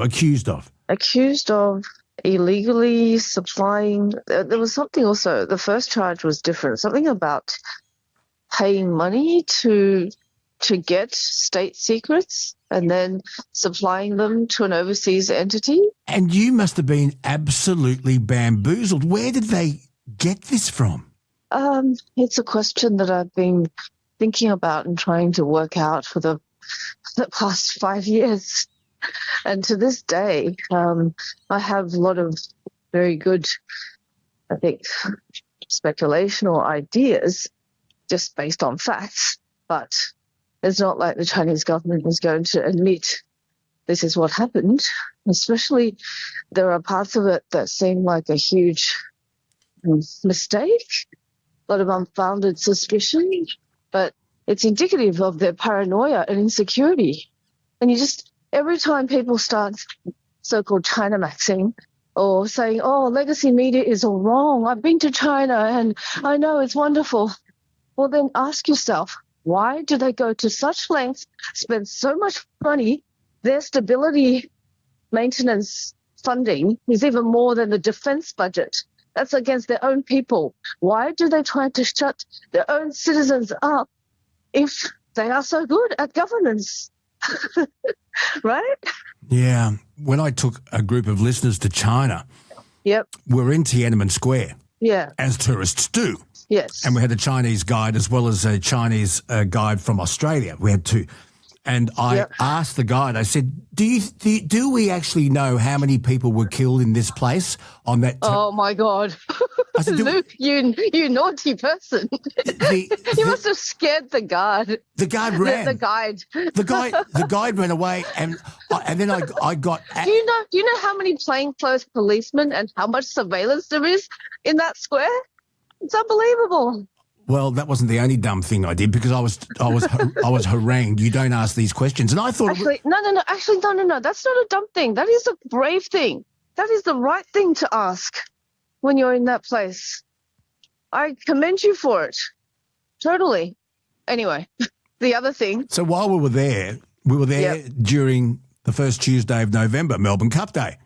Yeah. And we were on an internal flight going from somewhere to somewhere, I can't remember. And we ran a sweep. What do you mean? Oh, yeah, of course you do. Yeah. On the plane. Melbourne Cup Day. On a Chinese airline over Chinese airspace. And the steward on board, I've never seen such a big burly steward wearing a black coat with a curly wire going into his ear. Yeah. And he said, really? He said, sit. Because my God. Because gambling's illegal. Gambling is... Oh, that is so stupid. So then when we landed somewhere, we couldn't find the results because we went on to Google and everything was blocked. You need VPN, yeah. We couldn't find the results of the Melbourne Cup, but it was my question in Tiananmen Square that absolutely freaked out the Chinese guide. Yeah. Like, I've never seen such terror in someone's eyes. I can imagine, yeah. It's funny because when we were there, we were followed by groups of big Chinese men, some of them with bald heads, black coats, and they were just walking around after us, taking photos of us. It was oh gosh, it was unbelievable. Yeah, well, you certainly gave them something to report back to HQ. Yeah. So anyway, this is about you, but I just wanted to share that with you because I was only there for 2 weeks and that's what I saw. Yeah. So you're taking to RSDL. Explain that. Residential surveillance at a designated location. It's an evil form of torture that, to my mind, only the present communist government can think up because they are so big on mind control and breaking your mind. And it's really designed to just do that. It looks safe. It's padded. The padded cell with nothing in it except a single bed. And they call it residential, but do not think that it is house arrest. I would have killed for house arrest. Okay. This place is just part of the same detention facility I was then taken to. And the interrogation was next door. This is where they work. And this is against China's own criminal law to have that place of, so-called residential surveillance, the same place as the place of interrogation. They break their own laws. Anyway, so then you are watched at all times, and I mean at all times, by two guards. And these two guards, for me, they were females. They are just very young technical school students. They have no idea what they're doing. They suffer, to my mind, sometimes even more than I do, because one has to sit, one has to stand right in front of me, or right to my side when I do anything. Yeah, I'm only allowed to sit there. Yeah, I wanted you to describe that. So in your little cell, tiny little room with a toilet with no door on it, and you had two guards Yep. In your cell. In my face. In your face. Just take us through that. So when you sleep, they watch you. When you go to the loo, they watch you. When you shower, they watch you. The other thing is the so-called exercise you're allowed to do for 3 lots of 10 minutes per day is just walking the 1.5 meters to the window and back between these 2 guards. So they stand up. You're going through this 1 meter wide human corridor, and their eyes are following you at every step. And when you sit, you can smell their breaths. You had one guard sitting on your bed next to you and one standing in front of you, 40 centimetres away. Is that correct? That's right. Looking at you. Yeah. And you had to sit for 13 hours a day. Take us through this, 13 hours a day, and you couldn't move. You can't. You have to ask for permission to do anything. But you couldn't cross your legs? No, definitely not. No slouching. No closing of the eyes. No talking. No sleeping with arms over your eyes. No sleeping towards the wall, or they'll wake you. You can't turn over and face the wall. No, because the lights are always on, so instinctively you try to face the wall so it's a tiny bit darker, or you put your arms over your eyes to shield against the light, and you're not allowed to do that.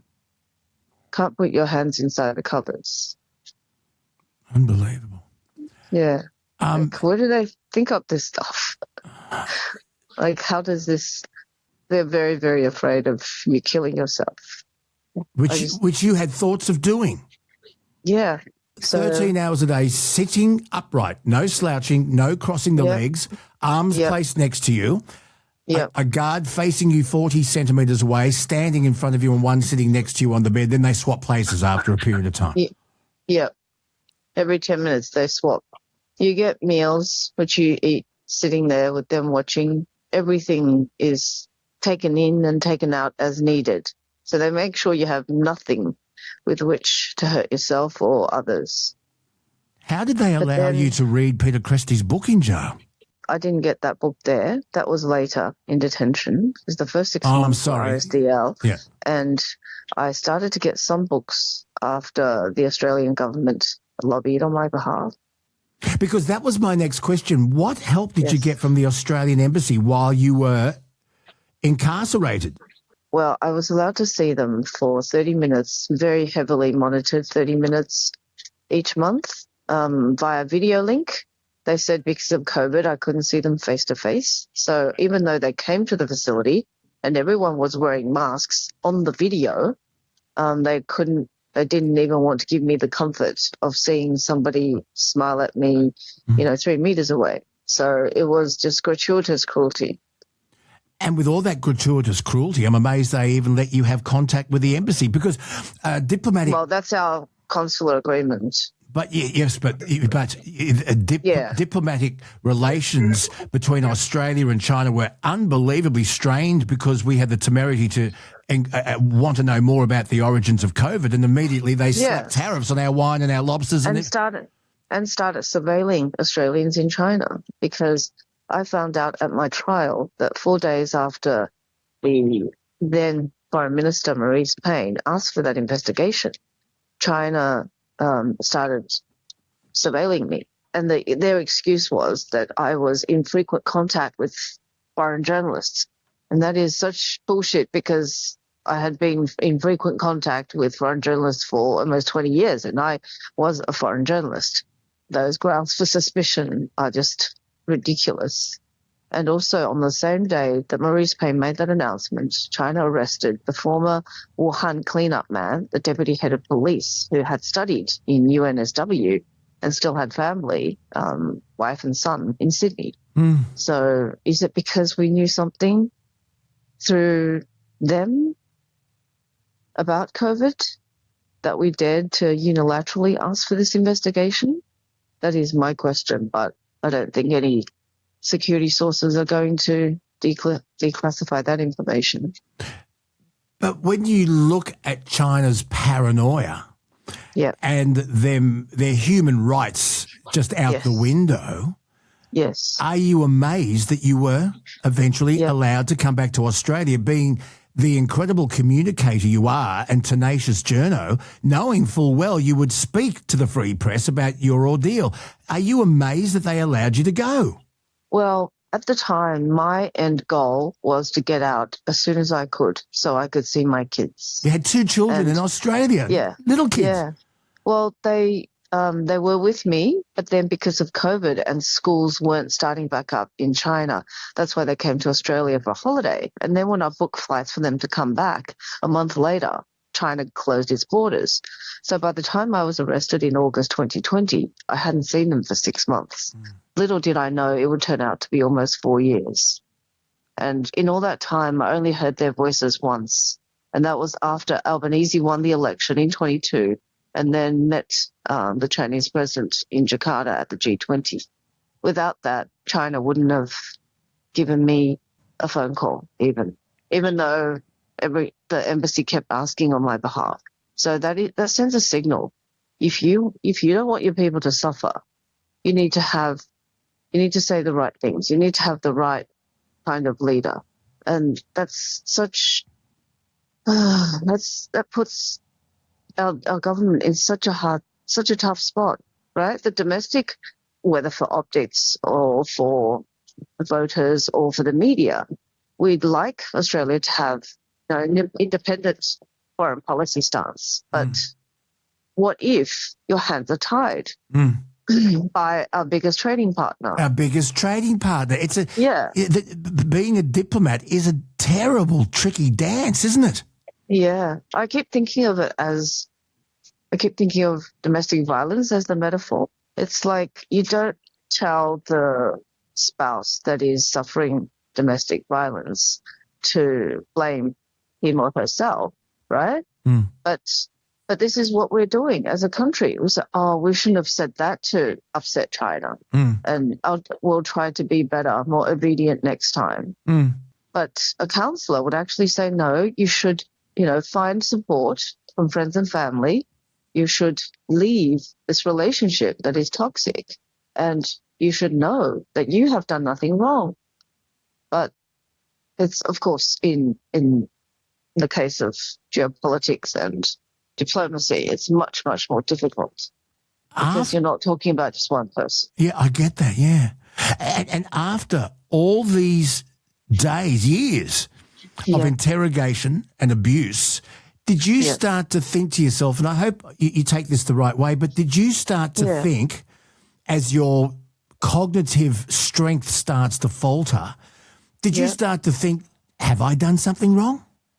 Oh, not just months later, even after a few interrogations, you start to question everything. Tell me about interrogation. Take me through interrogation. They will ask you all sorts of random questions, and I guess the idea is to confuse you. You don't know what they're really after, but you give them a lot more than you originally would. Because my plan was to just answer all questions honestly in the hope and belief that I would be let go.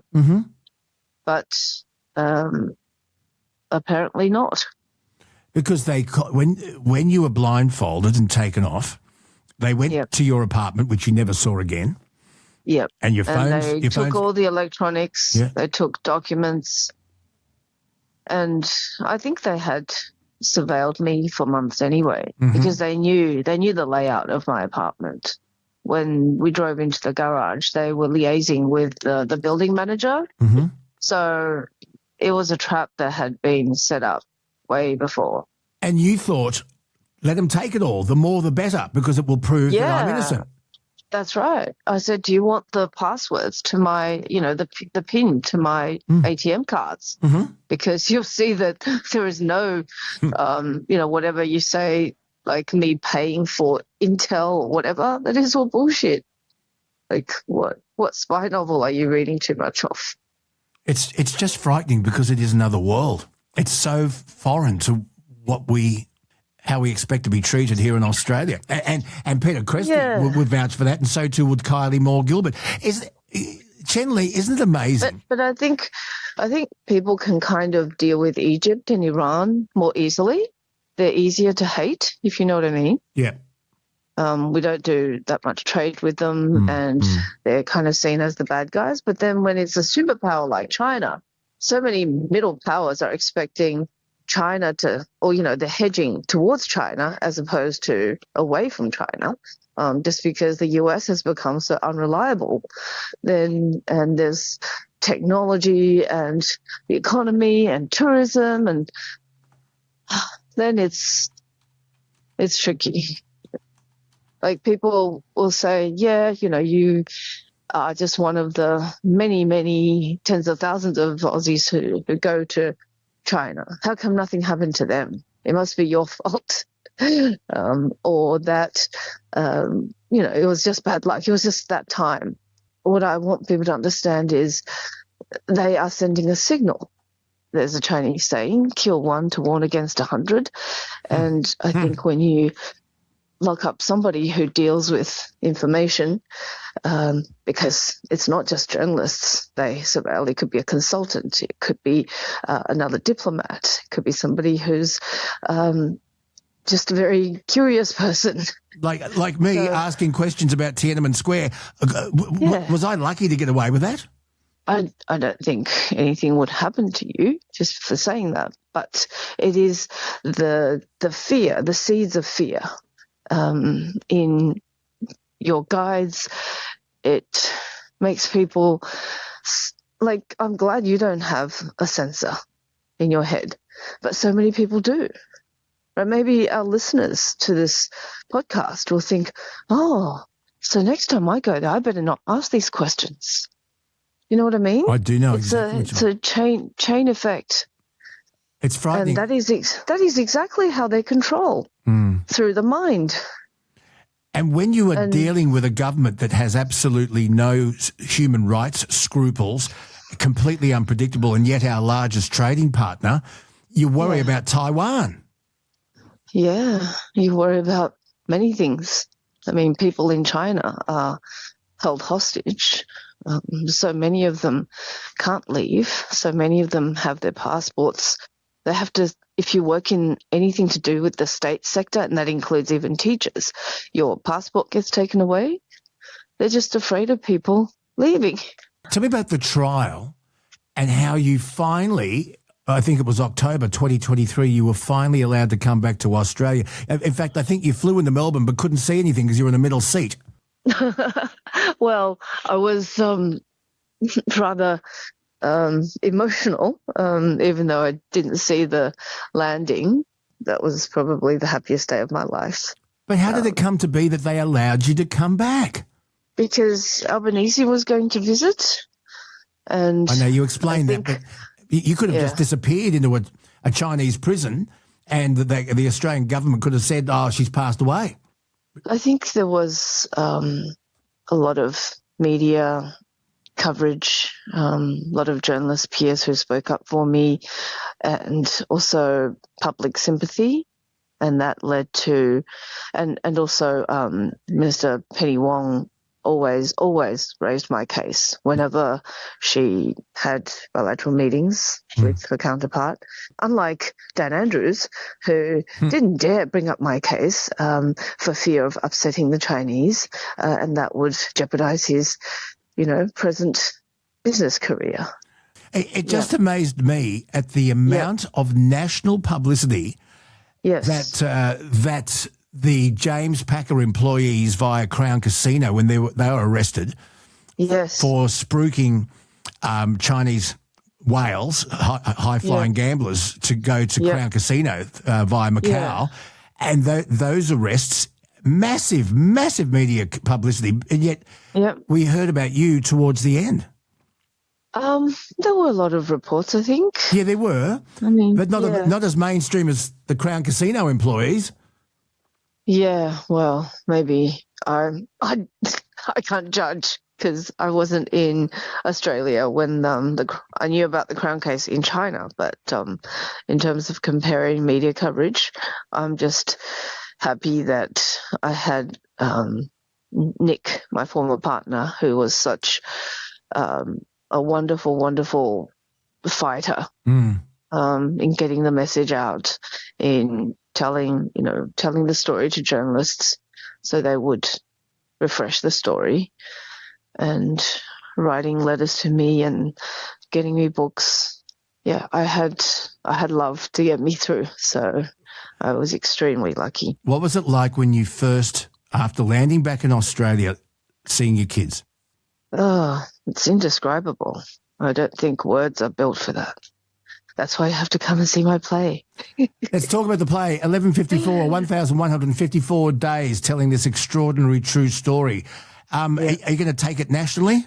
I hope so. I hope other state governments and local governments would welcome such a work, because it's not just about my personal story. It's about what you do in the face of oppression, and when you are faced with bleakness, how you can still squeeze drops of joy out of life. It's about how to keep true to yourself and to lift yourself by helping others less fortunate. I think I hope it makes people laugh and cry and think and feel and go out and live more urgently and deeply than otherwise. I know, big ask, but we will keep an eye for it, and I hope, like hell, it travels the country. You must have smiled. I read one review that said, "A mediation of the meaning of freedom. This play is captivating." I thought that's a strange play on words. Yes, that's right. I'd like a captive audience. I'll lock them in. Cheng Lei, thank you so much for the time. I wish we had more time. Thank you, Luke.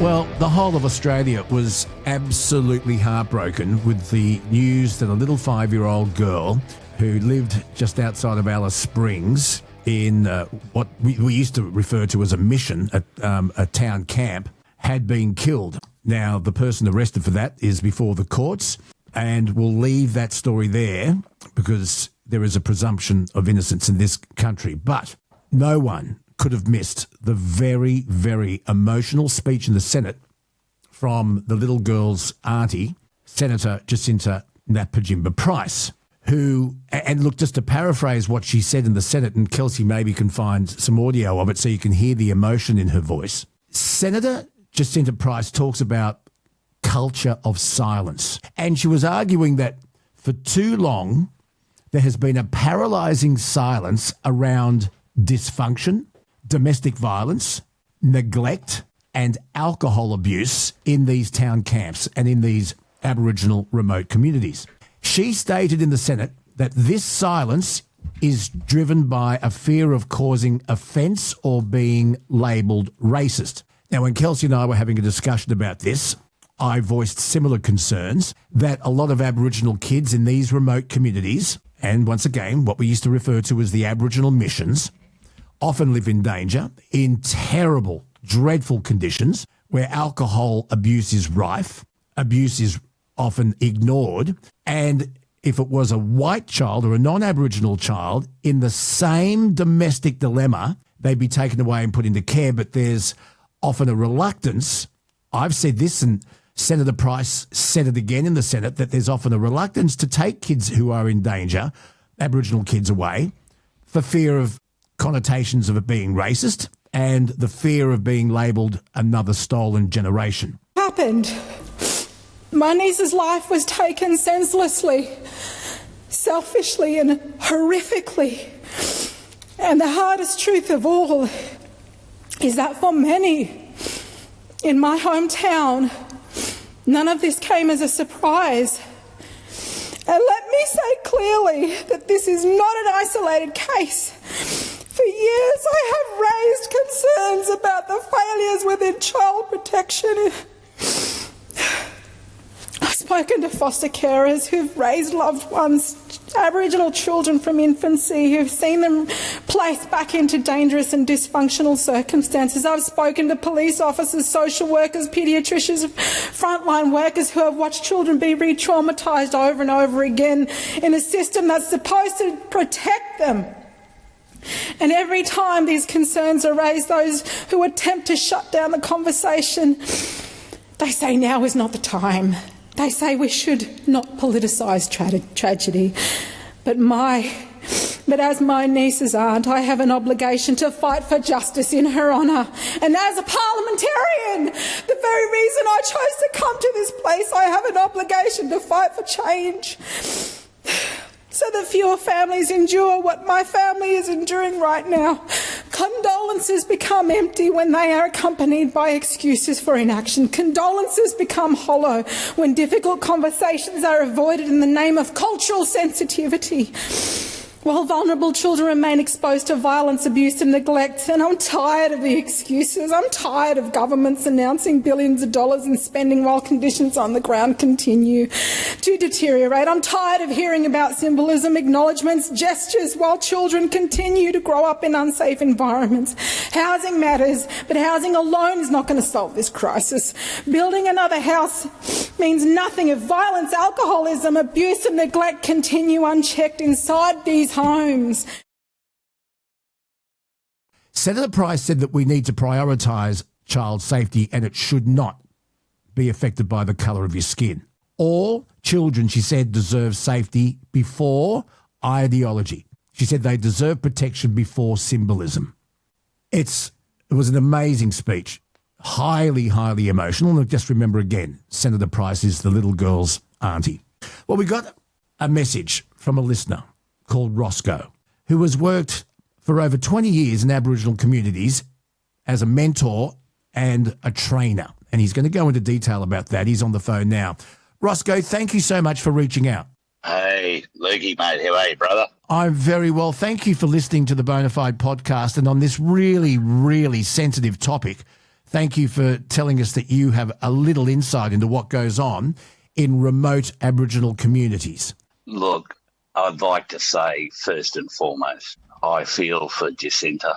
I feel for her with the loss. It is an absolute tragedy. What we got to do is we got to cut the bullshit and we got to say, I don't see a person of colour.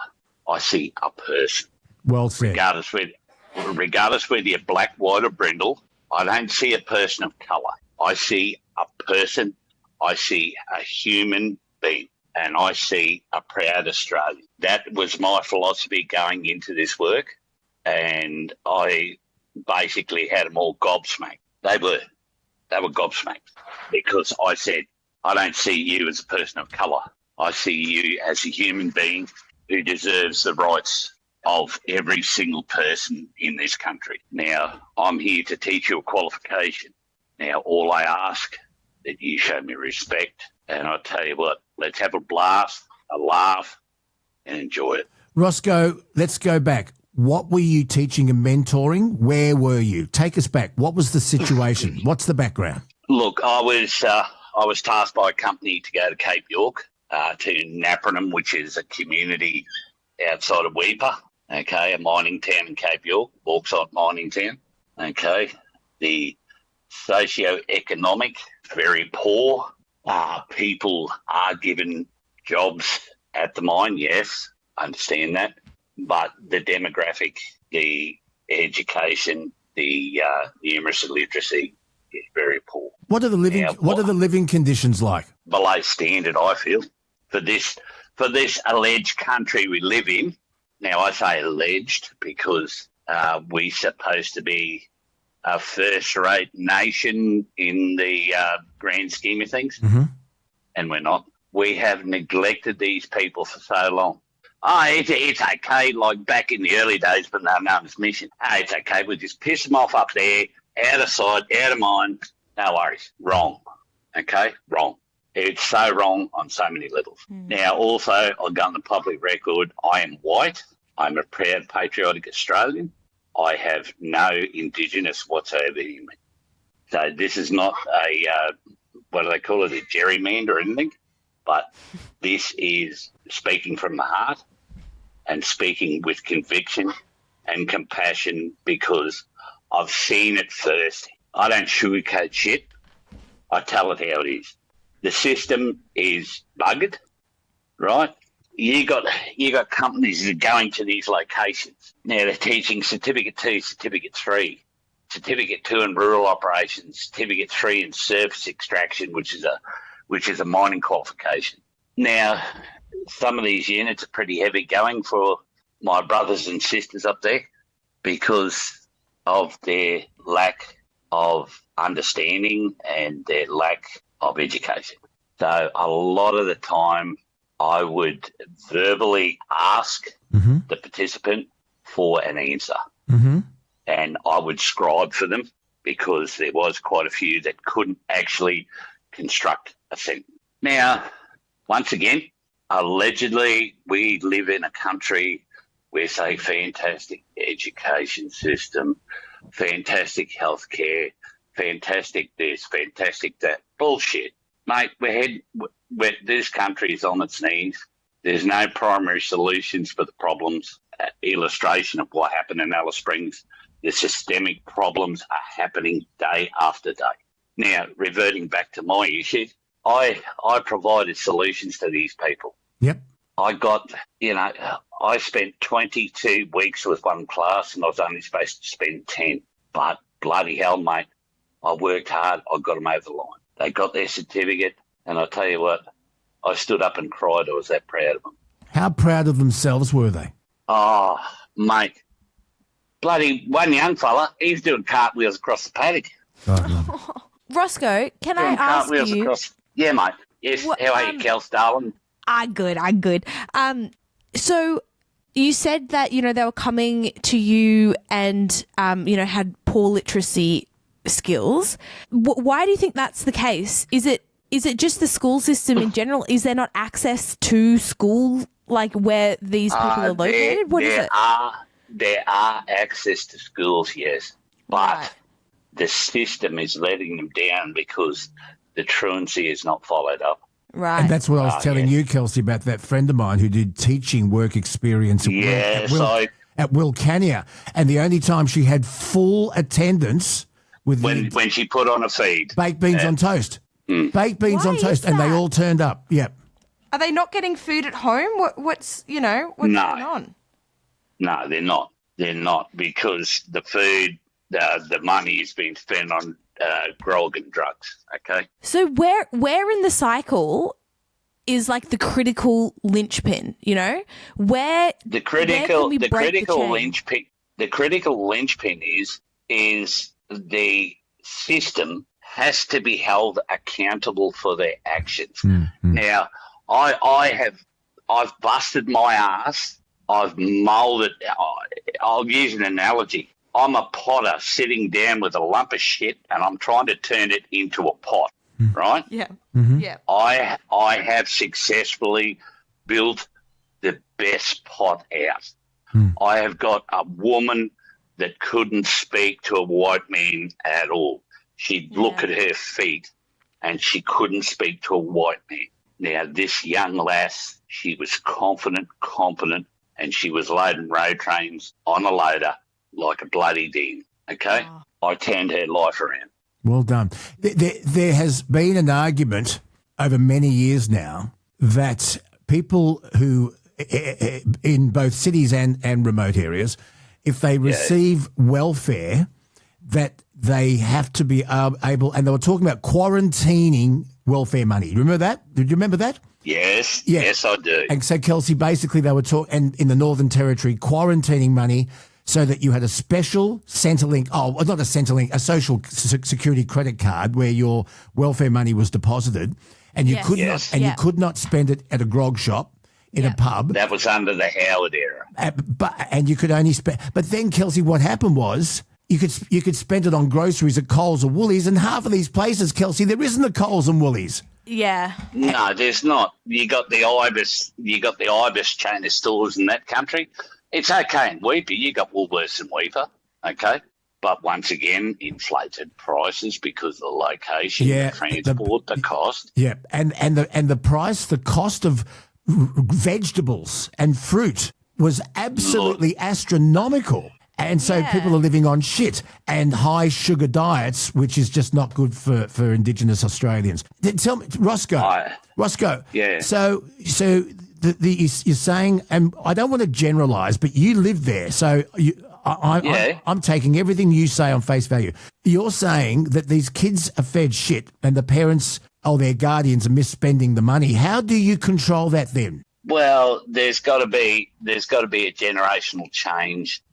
We've got to do something to help the plight of our First Nations people, because it's like a revolving door smacking you in the face. It just can't happen anymore. It's got to stop. You know, what happened in Alice, that's got to stop too. But we've got to instigate. We've got to sit down with elders.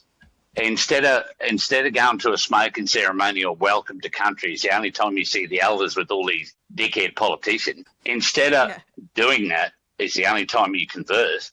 How about you go around to their house? I know you'll be welcome. How about you go around to their house, have a drink of tea with them and discuss strategy, discuss ideas, get feedback from them. Yeah. How can I assist you, to mentor you, to provide you the tools to turn your mob around? It needs to be addressed. And Senator Price, and you can hear it in her voice, she talks about virtue signalling and romanticising the culture. And she's lived with the culture, born and bred in Alice Springs. Christ, she was deputy mayor of Alice Springs. But she says that, for example, Welcome to Countries doesn't put food on any Indigenous kid's plate. It doesn't put a roof over. It doesn't put.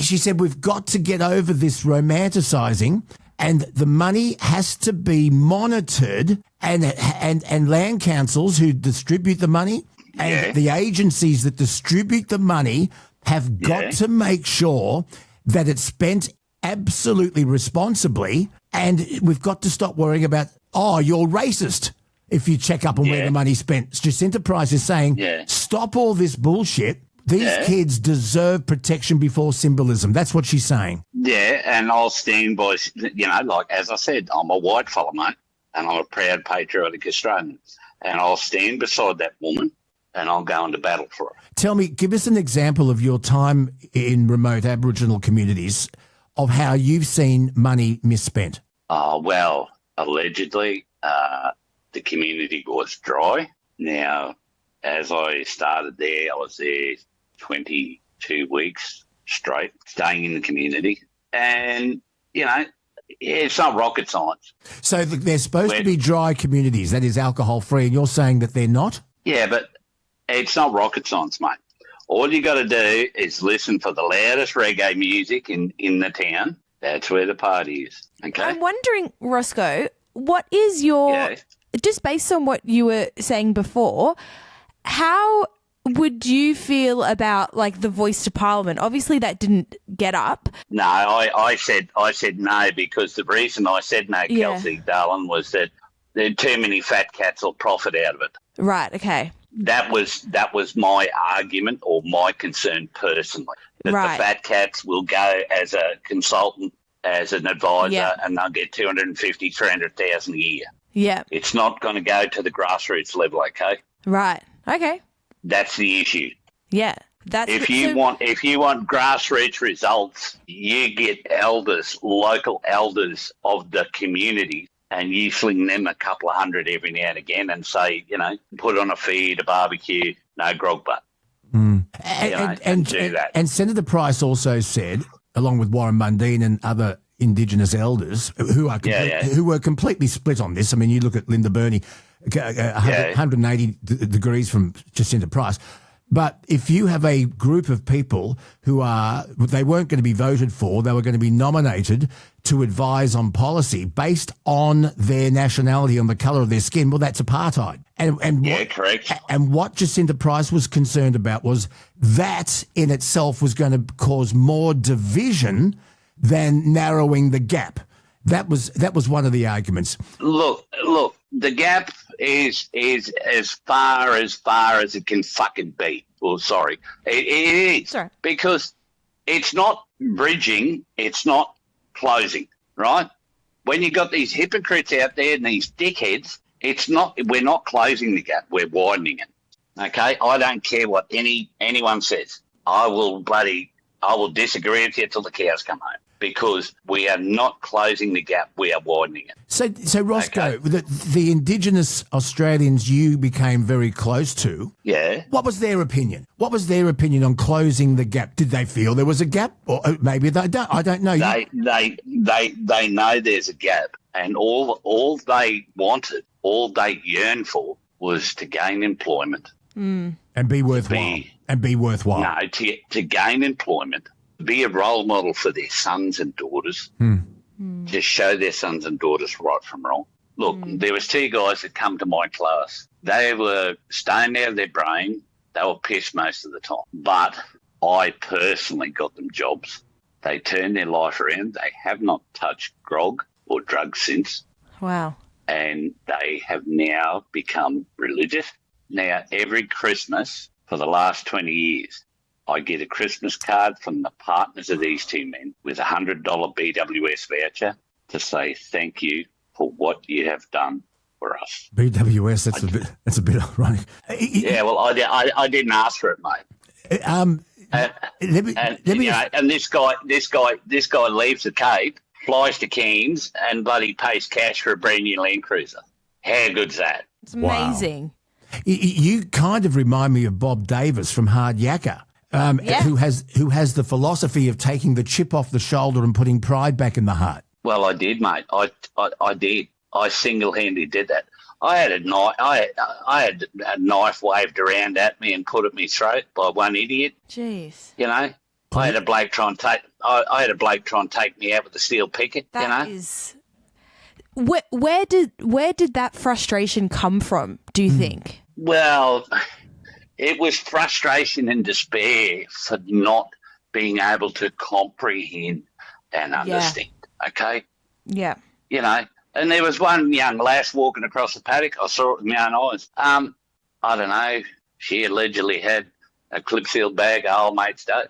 So he come behind her and bloody king hit her in the back of the head and took her out. Jeez. So, you know, and then, you know, there was Napranum, there was Lockhart, Cowanyama, Dulmagee.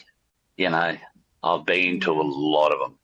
Okay, a hell of a lot. Rosco, congratulations on what you've achieved, and it's given you... And Bamaga was the most eye-opening, heartwarming experience I've ever had in my 55 years. Where's that and what happened? Bamaga's at the top of the Cape, right? I went up there to teach our cousins up there, and what a beautiful bunch of respectful people. Okay, it just blew me away. I said, I'm here to teach you a qualification. Let's have a laugh along the way. And I said, please, immerse me in your culture.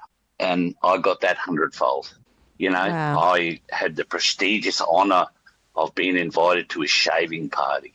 What's that? Now, a shaving party in that culture is a young man. He doesn't shave, you know, like he might have a face full of bum fluff. Yeah. But it's a coming of age thing. Now the men from the wife and the father side, they sit there and they shave him and they give him wisdom. And of course, drink. Mm. And then the women, they're at the feast house. They're preparing turtle, dugong, fish, crab, you name it. And then what we do is we're walking from the shaving house to the feast house, but he's in the middle of us, and then we keep the spirit away from him. And then the women lie down on the ground, and he walks over the top of them, and he sits at the head of the table, and then his father presents him with his wop, which is his spear, and that is coming of age. And that was just, it was so special and an honour to be involved and to see this firsthand. Wow. You know, it was very special. Rosco, what's the answer? The answer is consult. It's like the trucking industry. I've been involved in that for a long time too. You got to consult industry, okay?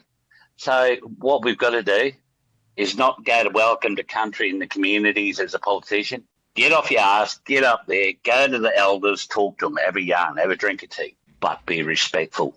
Don't be an arsehole, because I'll tear you apart.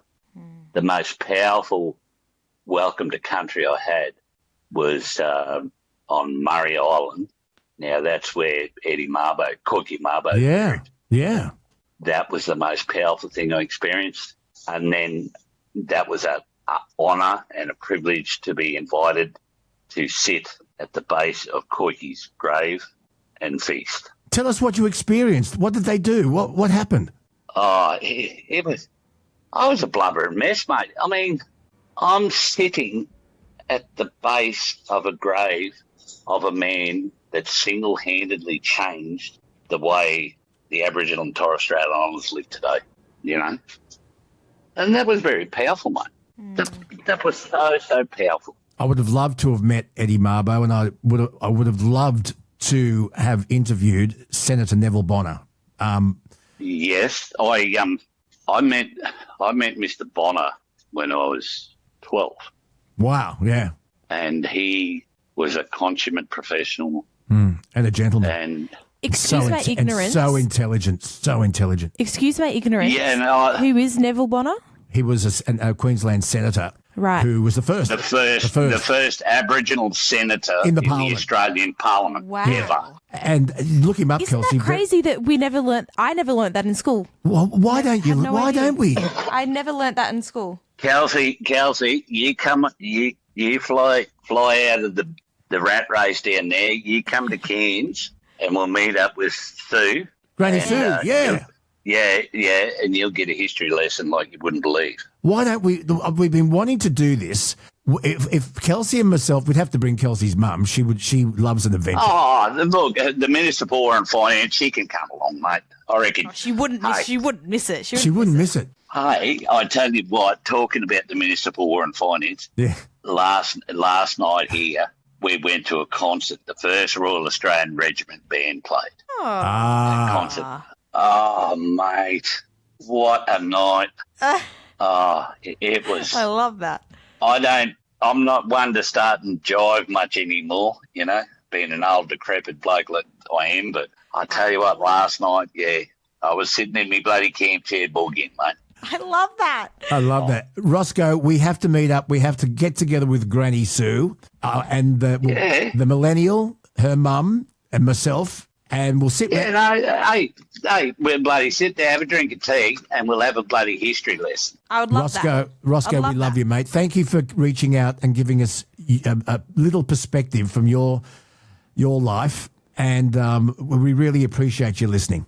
Okay, cheers, brother. See you, mate. See you, Kels. I suspect we'll be talking again soon. Hey, I'll tell you what, if you got someone that comes on and is unjust, I'll tear him to pieces, and that includes politicians. You got it, buddy. Hey, politicians and I got politicians here locally. If they see me in the supermarket, they'll turn the trolley around and go the other way.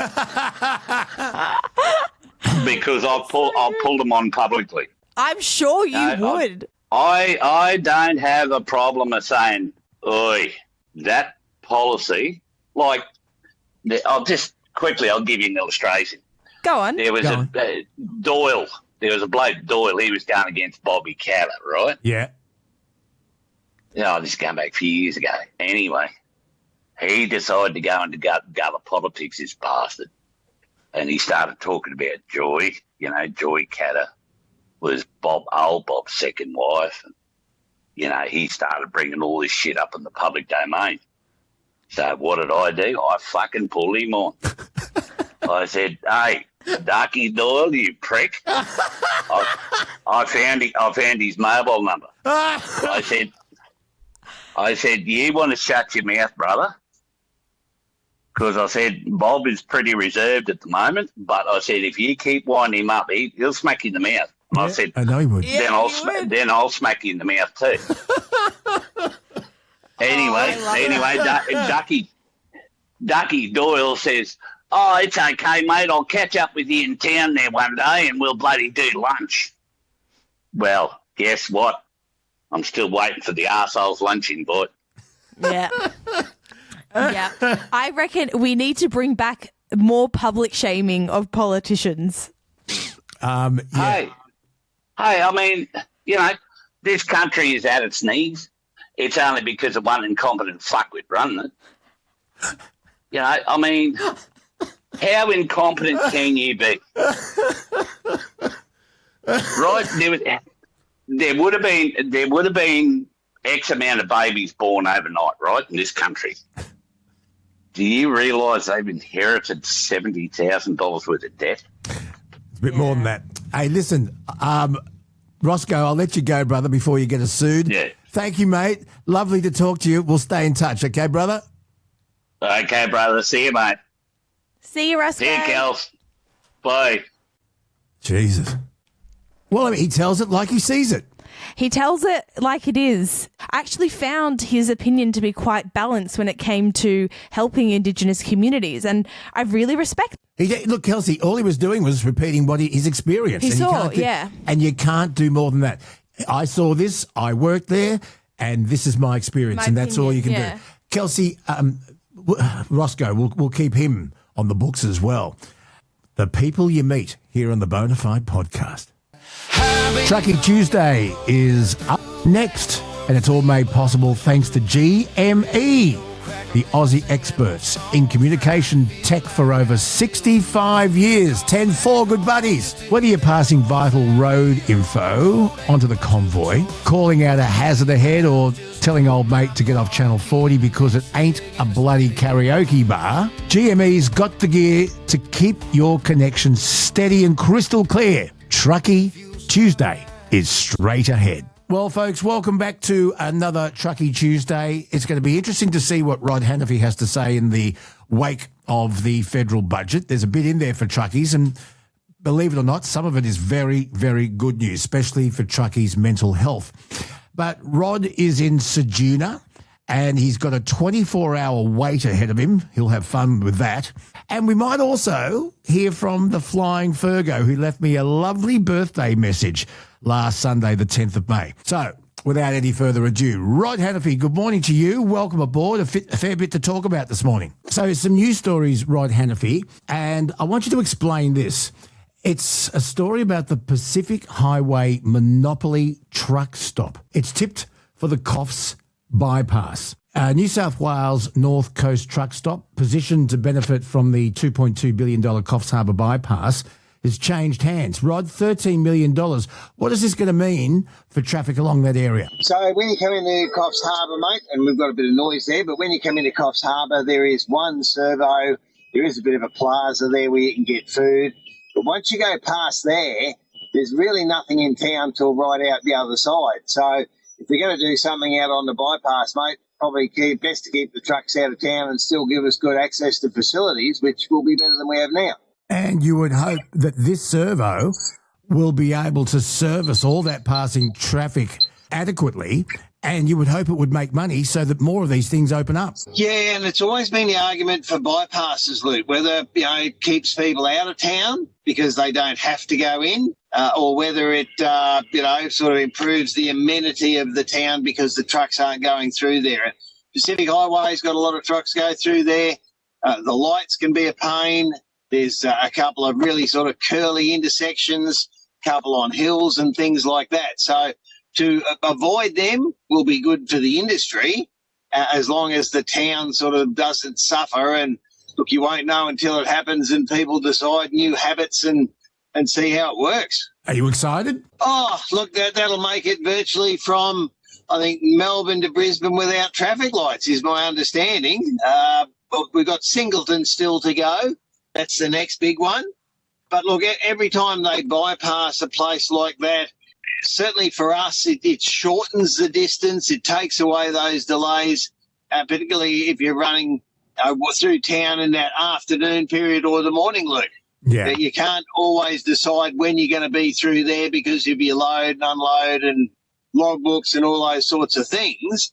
And if you end up there at the wrong time of day, you can lose at least another half an hour because it's peak hour or busy time there. And it's another thing where you can't get that time back in your book. Yeah, for sure. All right, we'll keep a close eye on it. But as what the fuck? Steady Eddie. What the hell was that? That's one of the many laughs. A really serious bus accident occurred on the Bruce Highway. It killed one passenger.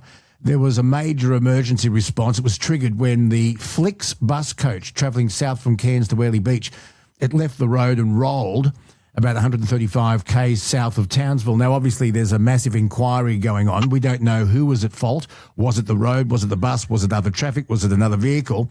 But it's a notorious bit of road, isn't it? It certainly is up there. We're waiting to see improvements included in that major rebuild of the Bruce, but it's a long road. It services a very large community, and people have said it's been ignored and not sort of recognised to get that money spent on it. It depends on where you live and what you do. There's always a road that you say needs more money or carries more traffic or should be better looked after. And unless you're local or unless you get onto your local members, sometimes they get ignored and until something like this happens, and then you hope that they actually do something to improve the safety for every road user. It's a terrible tragedy that someone's got to die before you get a road fixed. Well, in fact, 2 people have died. At the recording of today's Truckee Tuesday, 9 people were taken to hospital. Let me have a look here. 9 people are in hospital. Paramedics assessed 29 passengers, and a lot of them foreigners, including a 70-year-old driver who suffered minor injuries. As I say, the bus, it was a Flix bus coach, was travelling south from Cairns to Whaley Beach. Let's hope that no one else passes away. There'll be an inquiry, and Rod, you'll have more to say about this when we know more details. And that's the thing, look, we don't know until sort of, it doesn't happen in the next day, because by the time they get out there, it's a tragedy on site. There are people that are injured, and they don't necessarily look at that hole just up the road before this. Could that have happened? They've got a lot more important things to do at the time. And you wonder about those investigations, whether they're all done. Look, we know they're not done to avoid things, but we wonder whether they're done to include all the factors. Yeah, we'll wait and see. We won't say any more about it until an inquiry has taken place. Now, you remember we were talking about the fixed safety cameras along the Perth Freeway. These were, to say the least, controversial. They're AI-assisted road safety cameras, and they've come under fire, Rod. There are reports that over $1 million in fines have actually now been overturned. The cameras, what they do is they target mobile phone offences, not wearing seatbelts correctly and speeding. According to the Department of Transport and Major Infrastructure, they reveal that 192,229 infringements were issued, but it would appear that a lot of them were bogus, and now $1 million in fines have been overturned. Now, this isn't just a WA problem. AI cameras are being installed right around the country, and if they're not accurate and people take them to court and win, which is, by the way, a day out of your life, but if these cameras are faulty and not doing what they're supposed to do accurately, it's a waste of time and money, isn't it? Well, see, the same thing happened in Melbourne years ago, mate. They put all those new cameras in, elapsed time cameras. I don't know whether they were incorrectly calibrated. They never came back and told us exactly why they were wrong. But people started complaining that they weren't accurate. People lost their houses, Luke. Yeah. Because they got all these fines. They couldn't pay them. Yeah. They then lost their licence, so they couldn't work. Then they lost their house, and it cost the Victorian government, I believe, in excess of $20 million.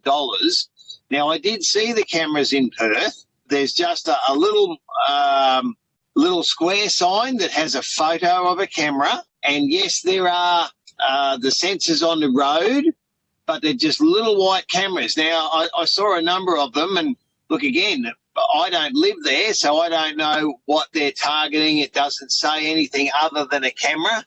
So it'd be interesting to see whether they will tell us the truth as to what was wrong, because otherwise they're going to say, well, if we tell you what was wrong, people are going to avoid them or, try and cheat them or whatever the case may be. Look, AI's, I shy away from it in so many ways where I can, and it's going to take over our life. The trouble is it going to always be positive? And by this, here's one example where it's not. Exactly. As I say, this would be sounding off warning sirens for any government wanting to install these cameras. Get it right before you spend millions and millions of dollars putting them up there. If they don't work properly, think about it, get it right. You with me? Oh, absolutely, mate. Absolutely. Now, the Australian Trucking Association has hailed the federal budget announcement to keep the industry's fuel tax credits.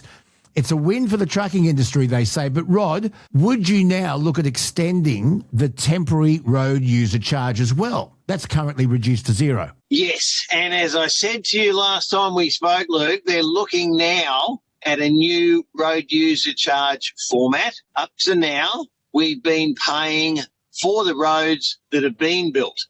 What they're looking at is a forward-looking charge that is going to charge us for the roads they're going to build. Now, again, you and I have discussed a number of things about roadworks. Yep. We understand they've got to be fixed. We want them fixed properly, safely, correctly. We recognise the people that are out there doing the work, and we want them to get home safe too, the same as we want to get home safe. But, mate, there are times when you look at it and you think, are we getting good value for that money? So going across to Perth, there's a whole section of road that's been done up. It's finished. It's done. The lining is in place. Everything's perfect. And yet they've got 80K signs for 5 to 10 kilometres. Now, again, we understand when they're working on them, we will slow down. We want them safe. But, if they can't monitor their signage and remove it when it's done, if they can't be reasonable with their signage and they leave 40 kilometres an hour signs when there's no one working on it for 2 weeks, and then, of course, a bloke who's been through there 10 times says, oh, well, there hasn't been anybody here for 2 weeks, I'll be right, and then you come around a corner and all the traffic stopped in front of you and you got nowhere to go, there's got to be a balance. And look, I tried to join the roadworks forum that they set up a couple of years ago. Yeah. Oh, no, we're full up, mate. Now, to my knowledge, there is no truck drivers, there is no trucking representation on that. So how do we get a say, Luke, and how do we get it right? Okay, now, just to put this in context, folks, and you'd all know this, the government temporarily reduced the road user charge, and they reduced it to zero, and that was in response to the Middle East war. But what's happening is the charge is currently scheduled to go back to 32.4 cents a litre on July 1. And the budget didn't address that. Now, Rod, can you just also explain how the fuel tax credit system works? Well, mate, again, it doesn't apply just to us, is my understanding. It's the same for the farming community. So they don't pay excise on their fuel because they're supposed to be using it on the farm. And there's a whole other series of things around that affect it as to who should get it, whether people abuse it, and those sorts of things. But the road user charge is meant to cover the cost of our use of the roads. So we are, of course, not the only people that use them, Luke. Mm-hmm. The roads are there for you and everybody else. Yes, we use them to make a profit, and you certainly hope that trucking companies make a profit, because the ones that don't fail, Lucas, they have, 1 in 12 they're quoting in the last 12 months, trucking companies have failed. So they have to make a profit to buy new gear, to have new technology, to deliver the goods for you. And then, of course, you've got on top of that road user charge is the excess that everybody pays, except for those that are driving electric vehicles. Yes. So, where is that money going to come from to fix the roads if some people are paying nothing towards them, and that number is growing substantially because of the war as well? Yeah. So do you think that the credits given to electric vehicles, and we're probably going to see electric trucks soon, I don't know how reliable they'll be, but are the scales of balance out of whack? Oh, they're skewed, yes, because you're saying that it's a credit to the electric vehicle. They're not paying any excise because they're not buying any fuel, so they're not contributing to the road. Yes, they pay registration, but registration is meant to be the base. And then, of course, for our industry particularly, the more fuel you use, so you go and pull 2 trailers, you use a bit more fuel. You go and pull 3 trailers, you use a bit more. So the more fuel you use, the more excise you have paid, And in theory, that contributes to road wear, and that's where you get the money that says, okay, we're going to pay for the roads. But electric vehicles are paying nothing at the moment, Luke, and they did try once to bring it in, but then they try it in Victoria to bring it in on a kilometre basis, and that got knocked on the head as well. That's right.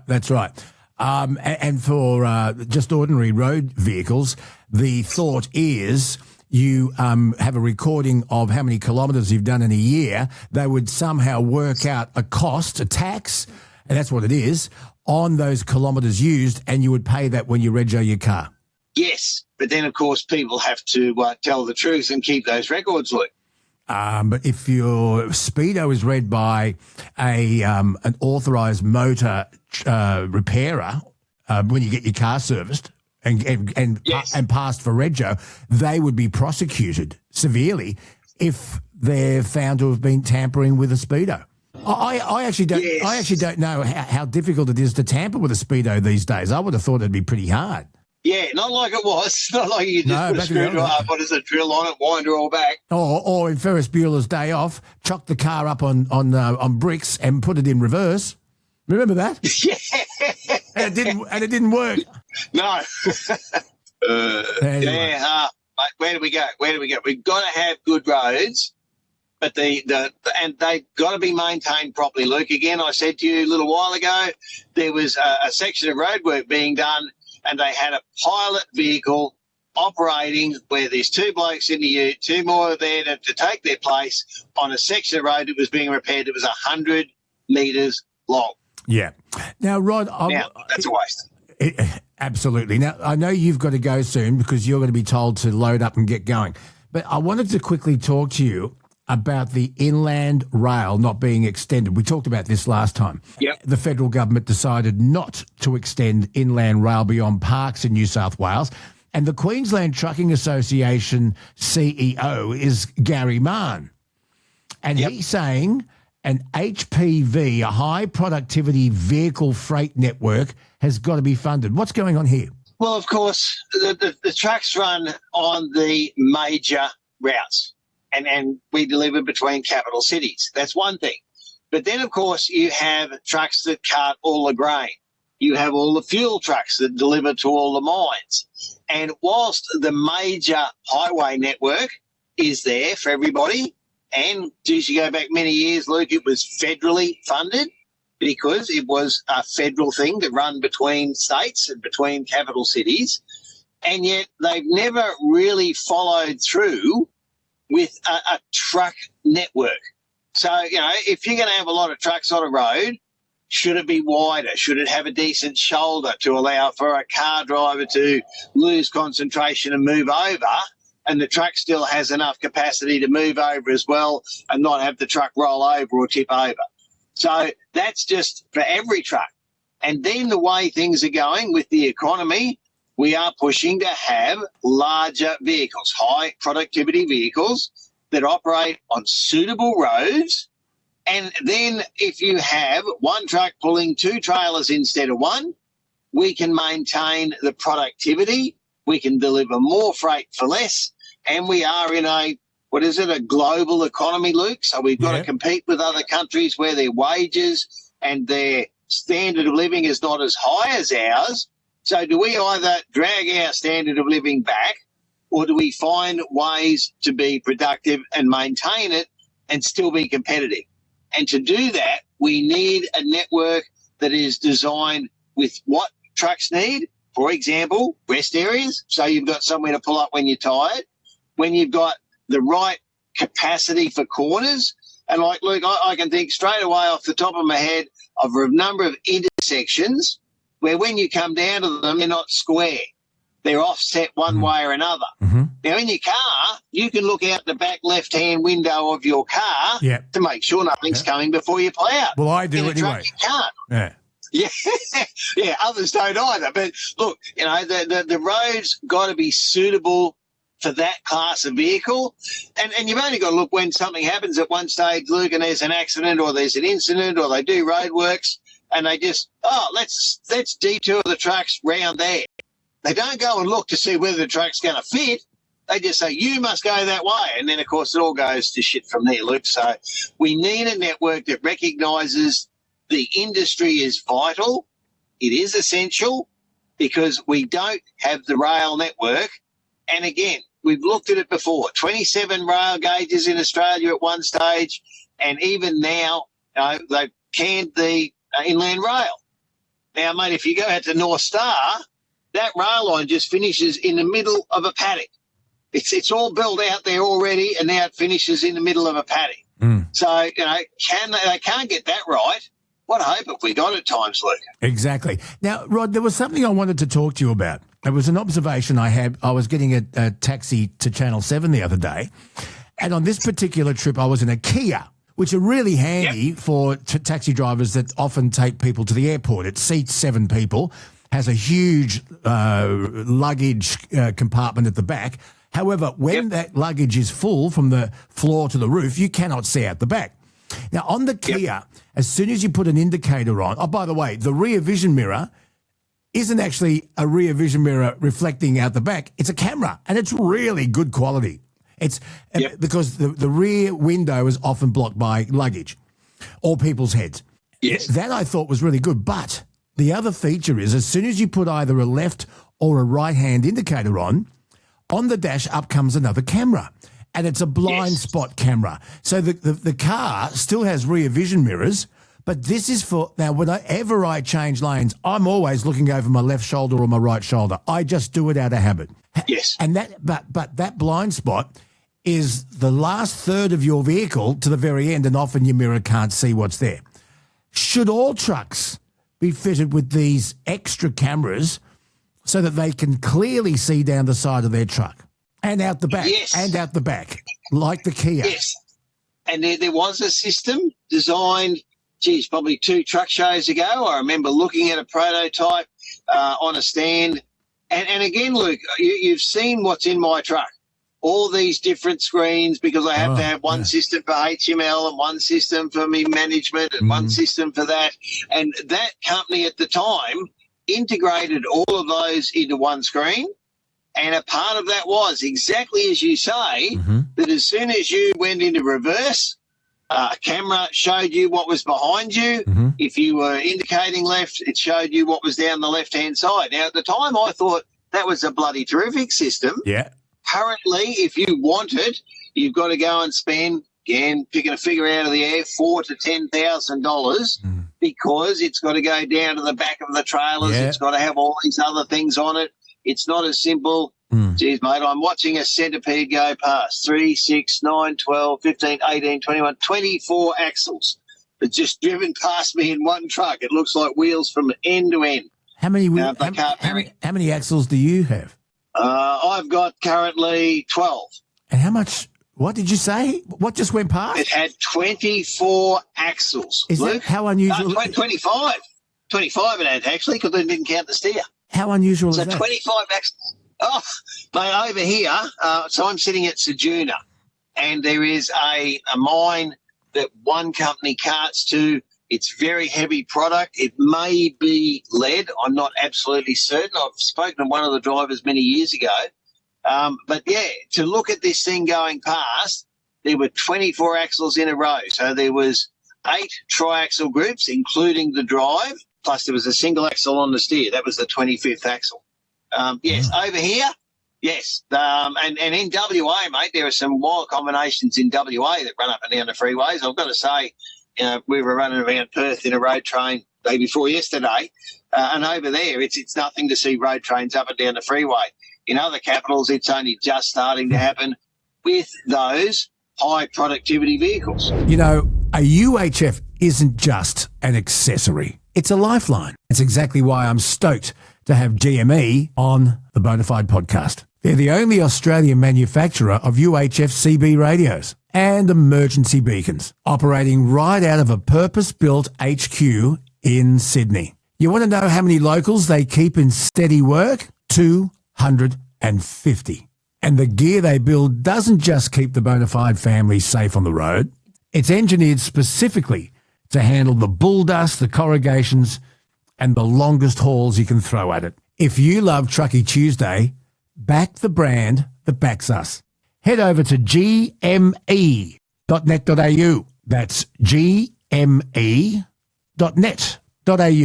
Links are in the description. Let's get back to the chat. Ceduna, South Australia. Yes. West of the junction of the Flinders and the Air Highways. I'm looking at a picture of it. It looks very pretty. It's seaside. Yes, I can see the ocean from where I sit, mate. Is it the Murat Bay? I believe you. No, I don't know. Of course, coming over, coming over, you get to look out over the Great Australian Bight. When you come back through Border Village, you look right out over the Australian Bight. There's a number of parking bays along there where you can get out and take photos. You can get reasonably close to the edge. I don't recommend getting too close. But it's a lovely trip over here. It's a long way, sort of 3 days over and 3 days back. And whilst we were talking that I was in a hurry, I'm not anymore, because now I've just worked out that I have to sit in Ceduna for 24 hours. Ceduna, South Australia. And you should see the Ceduna jetty, 380 metres long. If you wanted to go fishing off the end of that jetty, you'd have died of starvation by the time you got back. Yes. And if you caught anything, yes, it'd wore out. Yeah, it'd be off by the time you get back. Yes.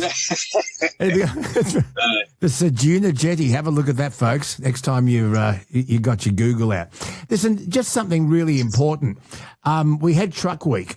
It came on the 13th of May last week. 11th to 19th, yep. Yeah. One of the key topics that came up for discussion was an announcement delivered by the Minister for Infrastructure and Transport, Catherine King. And it was all about mental health. The federal government wanting to invest more money to help expand mental health and well-being across the trucking sector. Your thoughts? It's funny that we should talk about that right now, Luke. So I left home last Sunday morning and gone reasonably hard, as in using up my hours where I could and doing it legally. And I pulled up here at just on midnight last night, but after midnight. And the problem that I have now, as we discussed, we sort of spoke before we got started. I said, look, I'm on the clock. I've got to get going.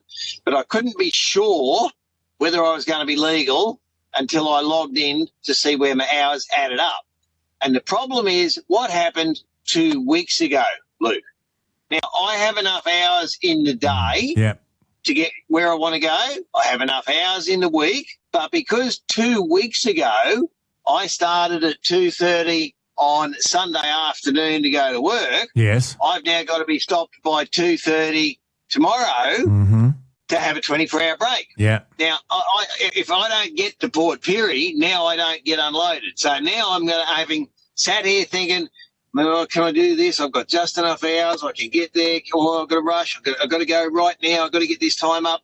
And then, of course, I've got to the point where I've logged in to see where I can go, and it says, if you go, you will break the law. So now I have to sit here until 12:30 tonight. And again, I'm at the bottom end of town. There is a truck stop. There are showers and toilets, thank goodness. I will say, though, that the parking bay opposite the servo, just as you leave town, has potholes in it you could probably hide a car in. So I will lodge a complaint about that. Being Saturday, I now can't ring West Australian Transport and put in some other complaints and suggest to them that they put up some more green reflectors. But it's that level of stress, Luke. So, yes, people deal with stress differently. And, yes, in our industry, there's a whole heap of other factors. And one day, Luke, if you ever get a chance, travelling across the Nullarbor in a truck where you've got virtually 16 feet of bitumen, you've got maybe 6 to 8 inches either side of you and 6 to 8 inches between a road train coming the other way at 100 kilometres an hour, it can be fairly interesting that you cannot move more than a couple of inches to the side if the bloke coming the other way has moved a couple of inches towards the centre. So there's that level of stress on the road because the road's not there. There's missing the potholes and hoping that the car coming towards you doesn't hit a pothole and swerve in front of you and those sorts of things. And then there's all this stress from the logbook. Now, we understand there must be rules. Got no problem with that at all. What we want is a little bit of flexibility that says, Rod, you've had 8 hours sleep every night this week. You've slept during the night period. You only need 2 hours to get to where you want to go, and then you can have another good sleep, and it's all gone well for you. But that's okay. We'll give you that flexibility. But my logbook, and look, I'm using an EWD, so it's using the current rules that are there. Yeah. It said, Rod, if you go, I will record a breach against you. Even though you're driving in the daytime, it's the best time to drive. Now I'm going to have to try and drive all night to get there for tomorrow morning. Yeah. So that level of stress, no one else understands, because, Luke, when you get in your car, you don't have to fill out a book to say where you've been, where you're going. You don't have to fill it out when you get there. You don't have to try and add your hours up in your head like we've done with logbooks for years. You don't get a $10,000 fine if you drive 10 minutes too far because you want a bloody toilet or a meal or a shower. So for them to talk about doing something about it, they've got to listen to us, Luke. And look, I know I'm having a rave here. That's all right. Rod's rave. Now, It's a new segment. New segment. Rod's There rave. is a review. Yep, there is a review of our electronic work diaries. Now, Luke, when they first came out, many years ago, they said, we're going to bring them in. And I said, well, you can't bring in something electronic on the current basis of penalties. $10,000 fine I just mentioned. That's one of them. There's hundreds. Right? So then they sort of went back and they went away for a while, and then they came to me and they said, you're on the electronic work diary panel. Yes. I said, well, how about you give me one of these new electronic work diaries and I'll run it in the truck and no, you can't do that. Why not? Why not? Oh, it's a conflict. Exactly right. They said, it's a conflict. I said, how can it be a conflict when I'm using something to give you data on its use? Mm-hmm. Oh, no. So then it went away for 5 years, and then the next day, we've got electronic work diaries. They're in. So now, Luke, they're having a review. Now, that's fine. There was always going to be a review once they were instituted. But that review at the moment, the way that I am hearing it, there is not being industry consultation. We certainly haven't been approached. I've had others who said they're now really concerned the way it's going is they're going to tie it up in so many knots and make it so onerous that if you don't push the button at exactly 1 second to there, that it's going to say you're trying to break the law. And from something where even authorities have said they believe it's better for us and for them, because they now don't have to go back through 100 pages of your logbook while you're sitting on the side of the road to try and find something to knock you off for. And they're talking to the police. They're not talking to us. Now, I understand some police catch truck drivers and they're doing the wrong thing. Don't want that. Want them to have a fair go. We're talking about flexibility and safety. Yeah. But, mate, if they're going to make it so onerous and they're only going to listen to one group that says, those bloody truck drivers, you've got to come down hard on them. Well, mate, we found that doesn't work. Bigger fines and penalties for people that are trying to do the right thing doesn't work. It just creates more stress and more mental health, and more truck drivers will walk away with 30 years experience, and we'll replace them with somebody that doesn't have that, and we will have more accidents. And, mate, unless they talk to us more and they at least include us in these conversations, mate, they are killing truck drivers and they are killing other motorists because they're saying one thing and doing another. Well, mental health is so important, and I know the government has had its critics over the last budget. However, they have decided to expand the Healthy Heads Roadshow. And I understand that's growing from around 40 events annually to more than 100 events each year. And the Australian government has given fairly intensive investment, and it was matched by a co-investment commitment from an organisation called the Goodman Foundation. I don't know if you're aware of the Goodman Foundation, but you haven't. No, I haven't heard of them. Okay. Well, the Goodman Foundation basically is a foundation which gives money to charities and non-for-profit organisations. And it's worth looking up the Goodman Foundation. But anyway, they're expanding the Healthy Heads Roadshow. So that looks like money well spent. Rod, I'm going to let you go, but I've got to play you something. Kelsey will edit it. G'day, Luke. This is the one and only Flying Fergo. Just ringing up to wish you a happy birthday, mate. I'm just standing here on the side of the road waiting for Rod Hannafy to come past and catch up and say good day to him. But I hope you have a great birthday, mate, and don't work too hard. Right, see ya. Well, what did you make of that, Rod? The Flying Fergo, and he was waiting for you. You've got a Fergo. First of all, Fergo, thank you so much, little mate. I really appreciated the call. And Rod, you've got a Fergo story. Well, two, actually. So after I met up with Fergo, we had a little bit of an issue with something I couldn't quite fix at the time. So where was it? Hang on. So the message says he was waiting. I'm just waiting for Rod. So where was he waiting for you? What was that all about? Well, I rang him to say that I was on my way to Perth going through Broken Hill, and they said, are you going to pull up out of the pads? Yeah, right. And we'll come out and say g'day. Yeah. So they came out and said g'day.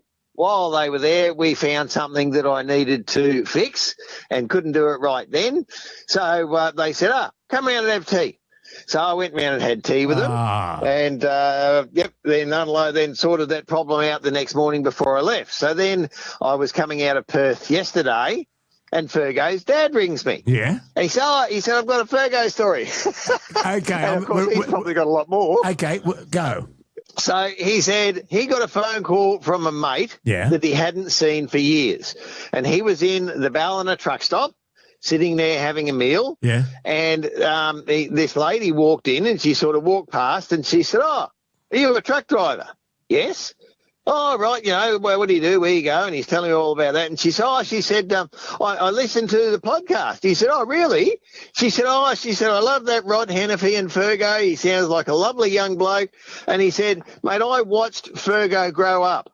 I worked with his dad for many years, and he's a lovely young bloke. And like for a random lady to walk into a truck stop and say to a truck driver that, I love listening to Fergo, and the bloke there was actually a work partner of Fergo's dad, spent many years with him, and he even had Fergo in the truck, I think, when he was a kid. So, it's not quite 6 degrees of separation, mate. I can make it work for about 4. Now, if people want to get a Don't Be a Wanker, Be a Thanker sticker or merclothing, people are going to contact you. Have you had any success? Well, mate, of course, because besides Fergo. Look, I'd gone through then. Being in Perth, I did have 2 blokes. One bloke called me up and said, good to see me over that side of the country. Another bloke called me up last night coming out because it's a bit hard to miss me in the dark. But, look, I haven't had anybody front me for a sticker yet. But, of course, our podcast only came out last Tuesday, and I've virtually left the eastern seaboard and been away ever since. So maybe they're a little bit slower over here. And, of course, there's not a lot of places to stop, but I'm hoping I'll get a few more pull me up yet, mate. All right, contact Rod. Let him know who you are, where you are. We need verification, and you could win we'll give you a sticker. Don't be a wanker, be a thanker. Rod, so you're going to leave Ceduna. Where are you off to? Perth. No, well, now I can't leave Ceduna for 24 hours. Is that because of us? Have we held you up? No, you haven't, mate. No, I was trying to work it out, but I couldn't be absolutely certain whether I could go, and I don't have enough hours now to get from Ceduna to Port Pirie. Oh, right. So now I'm going to sit here for 24 hours, then I'll have to go to Port Pirie, and then that's going to mess me up in 2 weeks again because of this stupid 14-day rule that I cannot get changed. But, no, I'm going from here to Port Pirie, unload there, and then it looks like loading cotton on Monday, but that's to be confirmed because things can happen and things can change so quickly. Listen, you need to find a good Chinese restaurant in Ceduna. Hey, listen, I've got something for you. You ready? Yep. You got the Ceduna Oyster Barn. Mm-hmm. Okay. Lot 20 Air Highway. Yep. Sushi, dinner. It's got everything. There's a pizza store on 20 Air Highway. Pizza for Shore with the number 4. Yes. I'm going to go on TripAdvisor. I'm going to find you somewhere to eat. If I find you Chinese, I hope it's better than that one in Dubbo we went to. Jesus. Most popular restaurant in Ceduna. Yeah, Ceduna Oyster Barn. The Ceduna, there you go. The Ceduna Foreshore Hotel Motel Bistro. Right. And the Ceduna Bakery and Coffee House. There you go. Go your hardest. I'll go for a walk up there, mate. It'll probably be 2 kilometres away, but I've got a bit of time to do that now. You've got plenty. You've got 24 hours, old mate. You can do that. Yes. I want you to go to the Ceduna Oyster Barn take a photo of the menu. I could probably find it online, but just to prove you were there, and I want you to give me a review. Will do. Hey, Rod, you take care of yourself. Thank you so much for today, and we'll catch up again very, very soon. Safe travelling to Alden. Well, that's it. A big, massive cheer for the folk at GME. Thank you for keeping the Aussie transport industry talking. It's engineered specifically to handle the bull dust, the corrugations, and the longest hauls you can throw at it. Head over to gme.net.au. That's gme.net.au. Links are in the description. And we'll see you next week. Thank you so much. Episode 108 done and dusted. 109 just around the corner. If you have any thoughts, please contact us. Leave us a voice message on 0291289311. All the directions are there. The merch store, all the directions are there. Comment on Spotify. Comment on Spotify. One of us will read it. Watch us on YouTube. And Kelsey, you're doing all right. Oh, thanks. Thanks, buddy. You are too. Do you have a thought of the day? Well, just talking to Granny Sue. And people who deserve better treatment in their older years. Yeah. I was just thinking, life's too short. You got to smile while you still have teeth. Good one. That's a good one. Yeah, I'll give you that. Well, that's us for another one. But before you go, don't spend another night laying awake listening to things moving in the ceiling and the walls. If you want that peace of mind, well, get on the front foot and head to pestrol.com.au. Like I said, I've known Andrew for over 20 years, way over 20 years, as a matter of fact. He's a good mate, he's a good man, and his gear actually works. Otherwise, I wouldn't endorse it. If it's crawling, flying, or chewing, or messing up your bathroom, talking to you, hey, Pestrol has the answer. Is there a product called Kels Be Gone? Grab what you need. Remember, this is important. Use the code BONA, BONA, to get your free delivery. And it helps us keep the lights on here at the show. Stay safe.